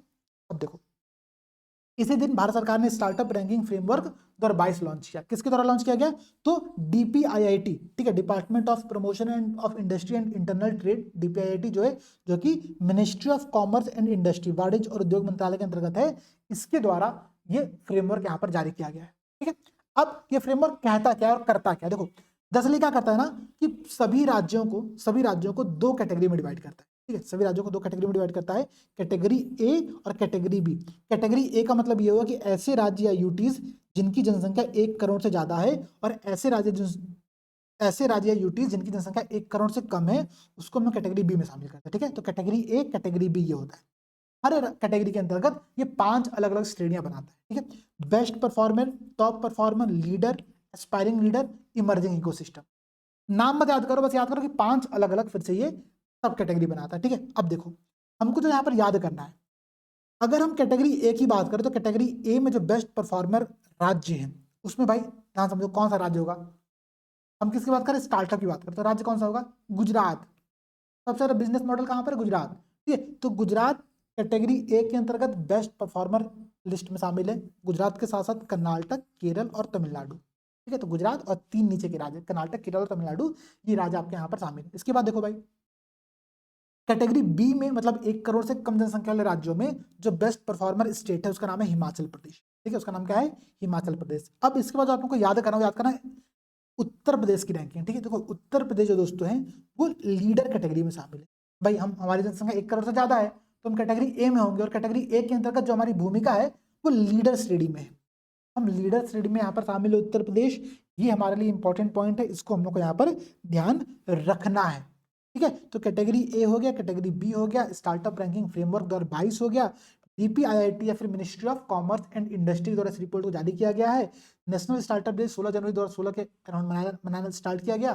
ठीक है, स्टार्टअप इंडिया पहले इसी दिन स्टार्ट की गई थी। ये सारी बातें हम लोग को याद रखनी है। ठीक है, सारी बातें यहाँ पर क्या करनी है, हम लोग को याद रखनी है। ठीक है, अब समझो भाई एक पॉइंट और समझो, अगला क्वेश्चन, अगला टॉपिक FATF के संदर्भ। ठीक है, FATF क्या भाई, फाइनेंशियल एक्शन टास्क फोर्स। ठीक है, पहले समझते हैं फाइनेंशियल एक्शन टास्क फोर्स के संदर्भ में कुछ पॉइंट याद करते हैं। देखो FATF जो है ना, उसका उद्देश्य क्या है, तो ये पूरे विश्व में से जो मनी लॉन्ड्रिंग होता है, ध्यान रखना, जो मनी लॉन्ड्रिंग होता है और जो टेररिस्ट फाइनेंसिंग होती है, टेररिज्म फाइनेंसिंग जो होती है, आतंकवादी वित्तपोषण जो होता है, उसकी प्रॉपर निगरानी करता है कि कोई देश ऐसा तो नहीं कर रहा है, ठीक है, कि मनी लॉन्ड्रिंग में पैसा बहुत यूज कर रहा है, फिर आतंकवादी वित्तपोषण कर रहा है। इसके लिए FATF की स्थापना कब की गई, तो 1989 में। ध्यान रखना, ये प्रश्न पूछा हुआ है PYQ में। ठीक है, 1989 में पेरिस में G7 शिखर सम्मेलन चल रहा था, उसी के दौरान हमने FATF की स्थापना यहाँ पर की है। ठीक है, उसी के दौरान हमने क्या किया, FATF की स्थापना किया। अगर हम प्रेजेंट में इसके मेंबर की बात करें तो ध्यान रखना आप लोग, इसके 37 मेंबर प्लस 2 इसके रीजनल ऑर्गेनाइजेशन इसके मेंबर हैं। कौन सा रीजनल ऑर्गेनाइजेशन भाई, एक तो यूरोपियन कमीशन हो गया, दूसरा हो गया खाड़ी सहयोग परिषद। हो गया सर, खाड़ी सहयोग परिषद क्या है भाई, ठीक है, इसको हम लोग कहते हैं गल्फ कोऑपरेटिव कॉर्पोरेशन। ठीक है, गल्फ कोऑपरेशन काउंसिल। ठीक है, GCC कहते हैं हम लोग, गल्फ कोऑपरेशन काउंसिल कहते हैं। इसके अंतर्गत टोटल 6 देश शामिल है। भाई बहुत इंपॉर्टेंट पॉइंट बता रहा हूँ। ठीक है, GCC के अंतर्गत, खाड़ी सहयोग परिषद के अंतर्गत 6 देश शामिल हैं। नोट कर लेना कहीं पर कि GCC में कौन कौन से देश शामिल हैं, ये प्रश्न बन करके एग्जाम में आ सकता है। पहली बात, FATF में total 37 member countries plus 2 regional organisation शामिल हैं। जो 2 क्षेत्रीय संगठन, उसमें एक यूरोपियन कमीशन है, दूसरा है खाड़ी सहयोग परिषद। ठीक है, खाड़ी सहयोग परिषद मतलब gulf cooperation council. Gulf cooperation council के अंतर्गत 6 देश अलग से हैं, उनका नाम ध्यान रख लेना आप लोग। ठीक है, गल्फ कोऑपरेशन काउंसिल,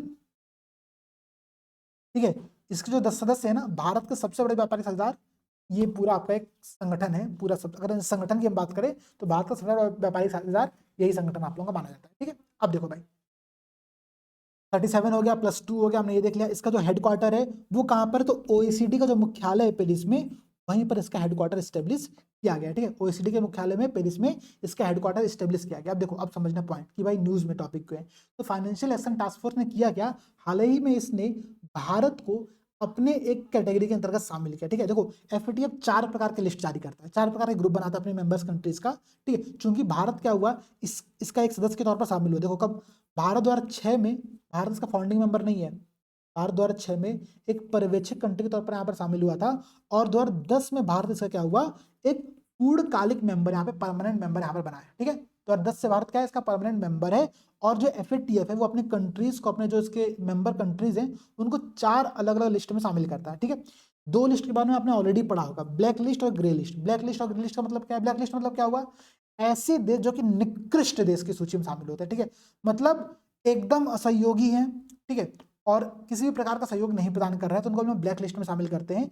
बीच में इसमें पाकिस्तान भी शामिल था। अभी इसके अंतर्गत अगर आप देखोगे तो ईरान है, नॉर्थ कोरिया है, ठीक है, और एक म्यांमार शामिल है, ठीक है। तो ब्लैक लिस्ट मतलब सबसे निकृष्ट देश।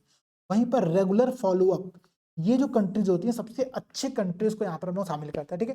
तो भारत को रेगुलर फॉलोअप की कैटेगरी में शामिल किया गया है और भारत के साथ साथ 4 अन्य देश यहाँ पर शामिल है, ठीक है। तो नोट कर लो, इटली, भाई जब भारत रहेगा वहां पे इटली रहेंगे रहेंगे भाई, इटली तो हमारा थोड़ा सा वो है ना, तो क्या कहते हैं उसको, रोटी बेटी का संबंध नहीं, प्यारा संबंध है हमारा, ठीक है। अब क्या ही बताया जाए, ठीक है। तो इटली हो गया आप लोगों का, इसके अलावा फ्रांस हो गया, ठीक है, इसके अलावा ब्रिटेन हो गया, ठीक है, और इसके अलावा रशिया हो गया, ठीक है। तो देखो भारत 5वां मेंबर है जिसको रेगुलर फॉलोअप में शामिल किया गया। इसके अलावा 4 अन्य देश, इटली, फ्रांस, ब्रिटेन और रशिया, ये यहाँ पर ऑलरेडी शामिल है। FATF ने रेगुलर फॉलोअप की कैटेगरी में भारत को शामिल किया है। दरअसल भारत पर क्या हुआ, इसने अपना एक म्यूचुअल इवेल्यूशन रिपोर्ट जारी किया, ठीक है। एक अपना एक क्या कहते हैं उसको, समीक्षा रिपोर्ट जारी किया भारत के ऊपर FATF ने, और उसी रिपोर्ट के अंतर्गत इसने ये कहा कि भारत जो है वो अच्छा काम भी कर रहा है, उसके प्रयास अच्छे हैं, इस वजह से भारत को FATF ने इस लिस्ट में शामिल किया है, ठीक है। तो ध्यान रखना, अब FATF के संदर्भ में भूलोगे नहीं ना, 37 मेंबर तो इस क्षेत्रीय संगठन है। क्षेत्रीय संगठन में यूरोपियन कमीशन है और खाड़ी सहयोग परिषद है। इसका मुख्यालय OECD के पेरिस में लोकेटेड है, ठीक है। 1989 में G7 के माध्यम से इसकी स्थापना किया गया था। भारत इसका 2010 में पूर्णकालिक सदस्य यहाँ पर बना है। तो इतने पॉइंट ध्यान रखना, ठीक है। इतने पॉइंट यहाँ पर क्या करना है आप लोगों को ध्यान रखने हैं, ठीक है। इसके अलावा एक पॉइंट आप लोग चाहो तो और नोट कर सकते हो, अच्छा पॉइंट है। हाल ही में भारत के first integrated agree export facility, Bharat का पहला एकीकृत कृषि निर्यात सुविधा केंद्र की स्थापना भारत के अंतर्गत की गई है, ठीक है। भारत के पहले एकीकृत कृषि निर्यात सुविधा की स्थापना किया गया है, जो कि PPP मॉडल पर होगा। कहां पर किया गया है? जवाहरलाल नेहरू पोर्ट पर। देखो बंदरगाहों के संदर्भ में आज की क्लास में अपने बहुत सारे पॉइंट डिस्कस किया है, ठीक है। याद है ना, सब भूल गया कि याद है?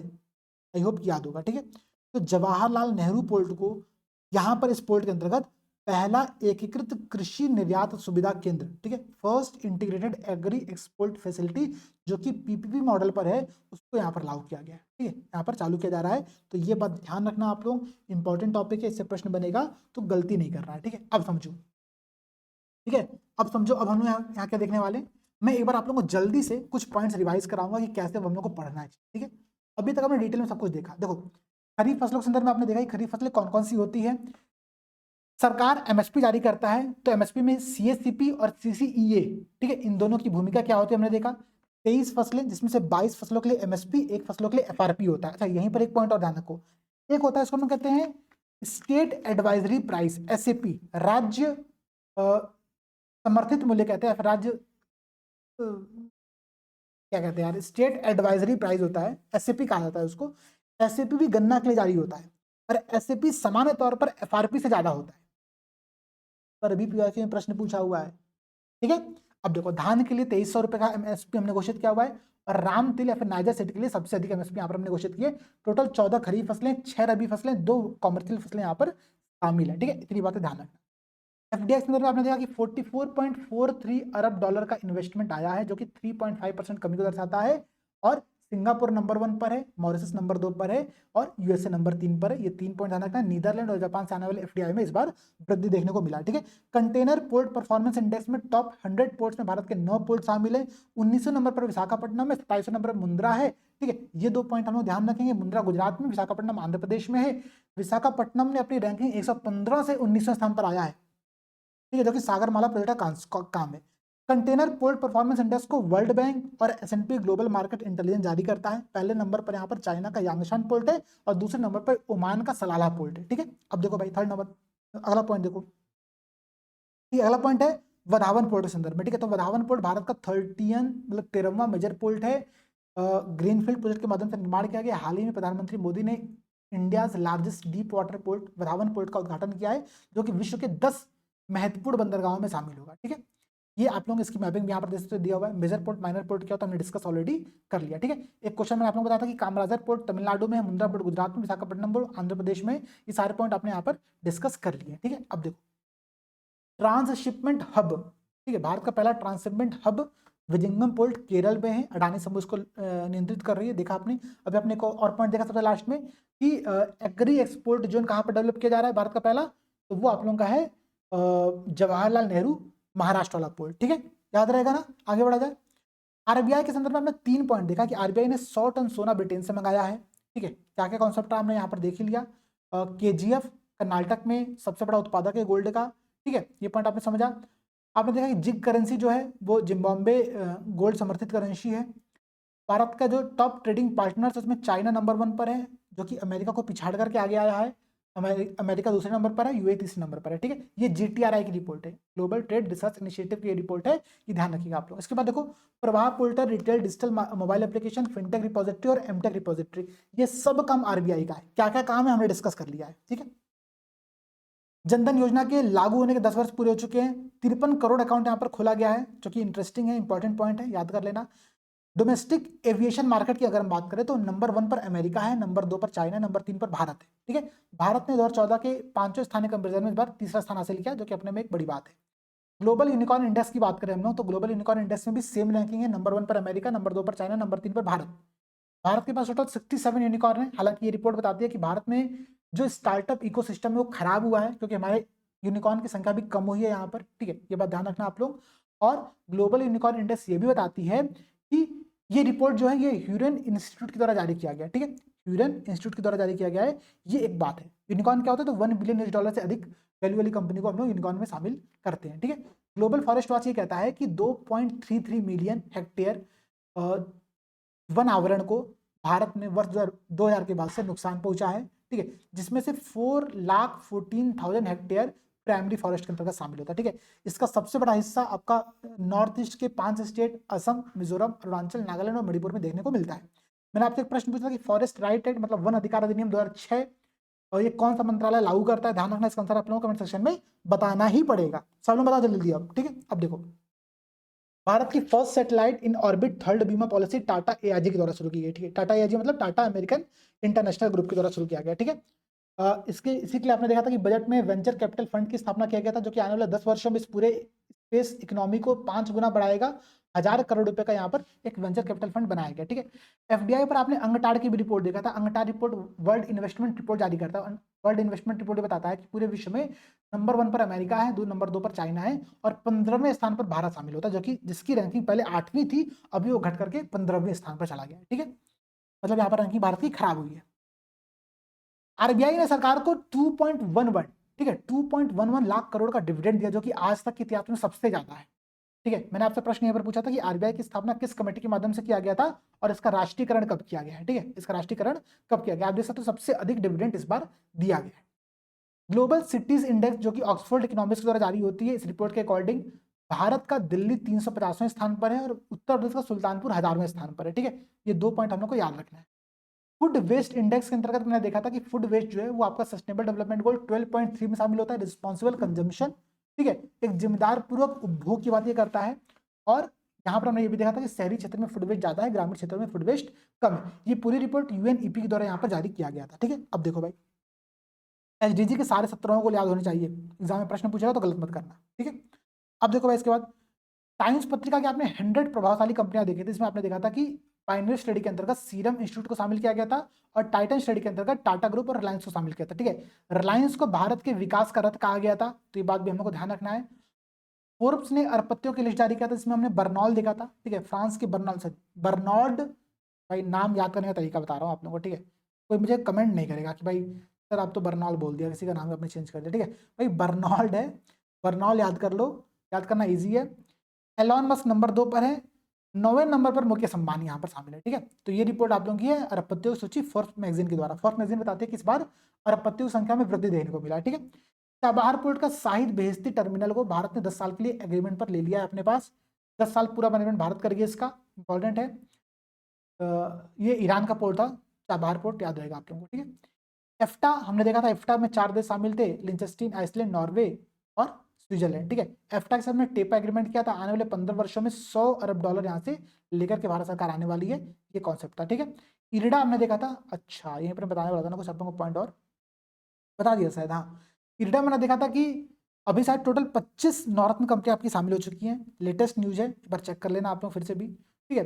मैं वेरीफाई नहीं कर पाया, मेरे पास बहुत सारे सोर्स मिला नहीं वेरीफाई करने का मुझे इसको, लेकिन 25 है मतलब, ठीक है। इरिडा को शामिल किया गया है। इरिडा पहले मिनीरत्न स्टडी 1 में शामिल था। इरिडा के ऊपर मैंने आपको एक क्वेश्चन भी दिया था कि इरिडा एक पब्लिक लिमिटेड गवर्नमेंट कंपनी है और ये एक NBFC है, इन दोनों में से कौन सा स्टेटमेंट सही है, जल्दी से आप लोग कमेंट सेक्शन में इसका आंसर यहाँ पर बताओ, ठीक है। अब देखो भाई इरेडा का हेडक्वार्टर चेन्नई तमिलनाडु में लोकेटेड है, ठीक है। एमएनआरई मंत्रालय के अंतर्गत ये कार्य करती है। भारत में करीब 13 कंपनियां महारत्न हैं, 25 कंपनियां नवरत्न हैं और 75 कंपनियां मणिरत्न यहाँ पर शामिल है, ठीक है।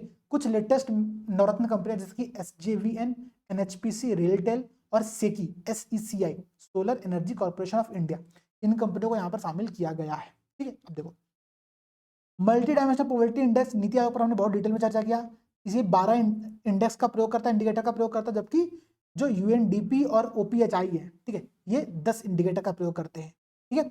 इसके अकॉर्डिंग 2013-14 के बाद से 2022-23 तक 17.89% MPI में कमी देखने को मिला है। 25 करोड़ लोग यहाँ से बाहर हुए हैं। नंबर 1 स्टेट में आपका यहाँ पर यूपी आ रहा है, जो कि इसने करीब 5.94 करोड़ लोगों को यहाँ से अपने यहाँ से बाहर निकाल दिया है, MPI से, मल्टी डायमेंशनल पॉवर्टी से बाहर निकाल दिया, ठीक है। उत्तर प्रदेश, बिहार, मध्य प्रदेश और राजस्थान, ये क्रम आप लोगों का है याद करने के लिए, ठीक है। अब देखो कुछ क्वेश्चन में डिस्कस किया था, क्वेश्चन डिस्कस नहीं करेंगे, इंपॉर्टेंट क्वेश्चन थे, लेकिन हमने डिस्कस कर लिया है, ठीक है। 10 most valuable IT service brand में हमने देखा था कि सबसे पहले नंबर पर एक्सेंचर था, दूसरे पर TCS, फिर इन्फोसिस, इसी में आप 8वें नंबर पर HCL टेक देखते हो, 9वें नंबर पर विप्रो देखते हो, ठीक है। इतना बस ध्यान रखना, पहला नंबर ध्यान रखो, उसके बाद भारतीय जो कंपनी है उनको ध्यान रखना, ठीक है। तो टॉप 10 में आपकी TCS, Infosys, HCL tech, Wipro, ये भारतीय कंपनियां यहाँ पर शामिल है, ठीक है। दुनिया के बदनाम बाजारों की बात करें तो आपने देखा था कि मुंबई का हीरा पन्ना मार्केट, दिल्ली का करोल बाग का टैंक रोड और बेंगलुरु का सदर पटरप्पा रोड, ये सबसे बदनाम मार्केट है। यहीं पर ऑनलाइन मार्केट में आपने India mart, Vega movies, WHMCS smarter देखा था आपने, ठीक है। क्वेश्चन बहुत सारे आपने क्रेडिट कार्ड पर देखा था कि भाई भारत का पहला corporate credit card IndusInd bank ने जारी किया है, बैंक ऑफ बड़ौदा दूसरा है, ठीक है। जो इंडस इंड बैंक ने जारी किया उसका नाम ईश्वर है, ठीक है। विश्व का सबसे बड़ा derivative exchange national stock exchange है। डेरिवेटिव के मामले में, इक्विटी के मामले में 3rd नंबर पर भारत इसकी रैंकिंग है NSE की, ये बात ध्यान रखिएगा आप लोग, ठीक है। ILO का जो एक रिपोर्ट उसका नाम है world employment and social outlook report, ठीक है। इस रिपोर्ट के अकॉर्डिंग 2024 में 5.2% अनएम्प्लॉयमेंट था, ये बात ध्यान रखिएगा आप लोग। ILO के संदर्भ में जितना भी बेसिक क्वेश्चन बन सकता है, सारे बेसिक क्वेश्चन यहाँ पर देखा है। फिलिप्स कर्व, जितने भी ऐसे संगठन उनके हेडक्वार्टर सब हमने डिस्कस ऑलरेडी कर लिया है, ठीक है। वर्ल्ड की टॉप 10 मजबूत करेंसी में हमने देखा था कुवैती दिनार, ठीक है। कुवैती दिनार नंबर 1 पर थी, US डॉलर नंबर 10 पर थी, ठीक है। ये कुवैती दिनार है, आप इसको भी देख सकते हो यहाँ पर, ठीक है। ये कुवैती दिनार है, इसको भी याद कर लेना, ठीक है। Startup ranking framework, national startup day 16 जनवरी को मनाया जाता है। 16 जनवरी 2016 में स्टार्टअप इंडिया इनिशिएटिव स्टार्ट हुआ था, ठीक है। DPIIT और ministry of commerce and industry, इसके द्वारा इसको जारी किया जाता है। 5 अलग अलग इसकी कैटेगरीज हैं। 2 पहले कैटेगरी है main category, category A category B, जहाँ पर 1 करोड़ जनसंख्या और 1 करोड़ से कम जनसंख्या की लिस्ट बनाया गया, ठीक है। इसमें बेस्ट परफॉर्मर में आपके 1 करोड़ से ज्यादा वाले में आपके गुजरात, कर्नाटक, केरल, तमिलनाडु शामिल है। और देखो गुजरात तो होगा ही होगा भाई, एकदम क्लियर है। इसके बाद नीचे के 3 राज्य तमिलनाडु, केरल, कर्नाटक, इन तीनों को शामिल कर लेना। बेस्ट परफॉर्मर में कैटेगरी B में हिमाचल प्रदेश शामिल कर लेना। उसके बाद आपको देखना है कि कैटेगरी A में लीडर में आपका यूपी शामिल होता है। यही पॉइंट बस याद रखना है, ठीक है। यही पॉइंट बस यहाँ पर आप लोगों को याद रखना है, ठीक है। FATF ने हाल ही में भारत को रेगुलर फॉलोअप लिस्ट में शामिल किया है। इस लिस्ट में भारत के अलावा इटली, फ्रांस, ब्रिटेन और रशिया शामिल हैं, ठीक है। FATF के संदर्भ में जितने भी फैक्ट हमने ऑलरेडी डिस्कस कर लिया। भारत का पहला integrated agree export facility Jawaharlal Nehru port Mumbai में स्टार्ट किया जा रहा है। ये आज की आप लोगों की पूरी क्लास थी। आई होप कि ये क्लास आप लोगों को अच्छी लगे, क्लास आप लोगों को समझ में आए। क्लास के संदर्भ में जो भी फैक्ट, जो भी आपका फीडबैक हो, क्लास अच्छी लगी है, क्लास में कुछ पॉइंट मिस हुआ है, कुछ पॉइंट आपको लगता है डाउट है, क्लास के लेकर के आपका सजेशन कैसा है, और सबसे बड़ी बात है एग्जाम को लेकर के आपकी तैयारी कैसी है। आप लोग कमेंट सेक्शन में सारी बातें शेयर करो। मुझे हर एक एस्पिरेंट का यहाँ पे कमेंट सेक्शन चाहिए, ठीक है। कम से कम इस पूरे क्लास को 20,000 लोग देखेंगे तो 20,000 लोगों के मुझे कम से कम 20,000 कमेंट उस वीडियो कमेंट सेक्शन में चाहिए। जितने भी लोग देख रहे हो यार, देखो हम लोग यहाँ पर ऐसा मेहनत कर रहे हैं, एफर्ट कर रहे हैं, तो उस एफर्ट का रिजल्ट मुझे चाहिए। आप लोग कमेंट सेक्शन में बताओ कि क्लास कैसी लगी है, कितना आपको समझ में आया, आप अपने नोट्स को फॉलो किया कि नहीं है। इसकी PPT मैं टेलीग्राम पर शेयर कर दूंगा, तो वहाँ से डाउनलोड करके अपने पास रख लेना। उस पर भी चाहो तो नोट्स बना सकते हो प्रिंट आउट करा करके, या फिर डायरेक्टली आप लोग उस पर पढ़ सकते हो बस, ठीक है, मोबाइल फॉर्मेट में ही। तो ये सब चीज़ें हैं, कमेंट जरूर करिएगा। मिलते हैं आप लोगों से अगली क्लास में। सभी दोस्तों को जय हिंद, जय भारत।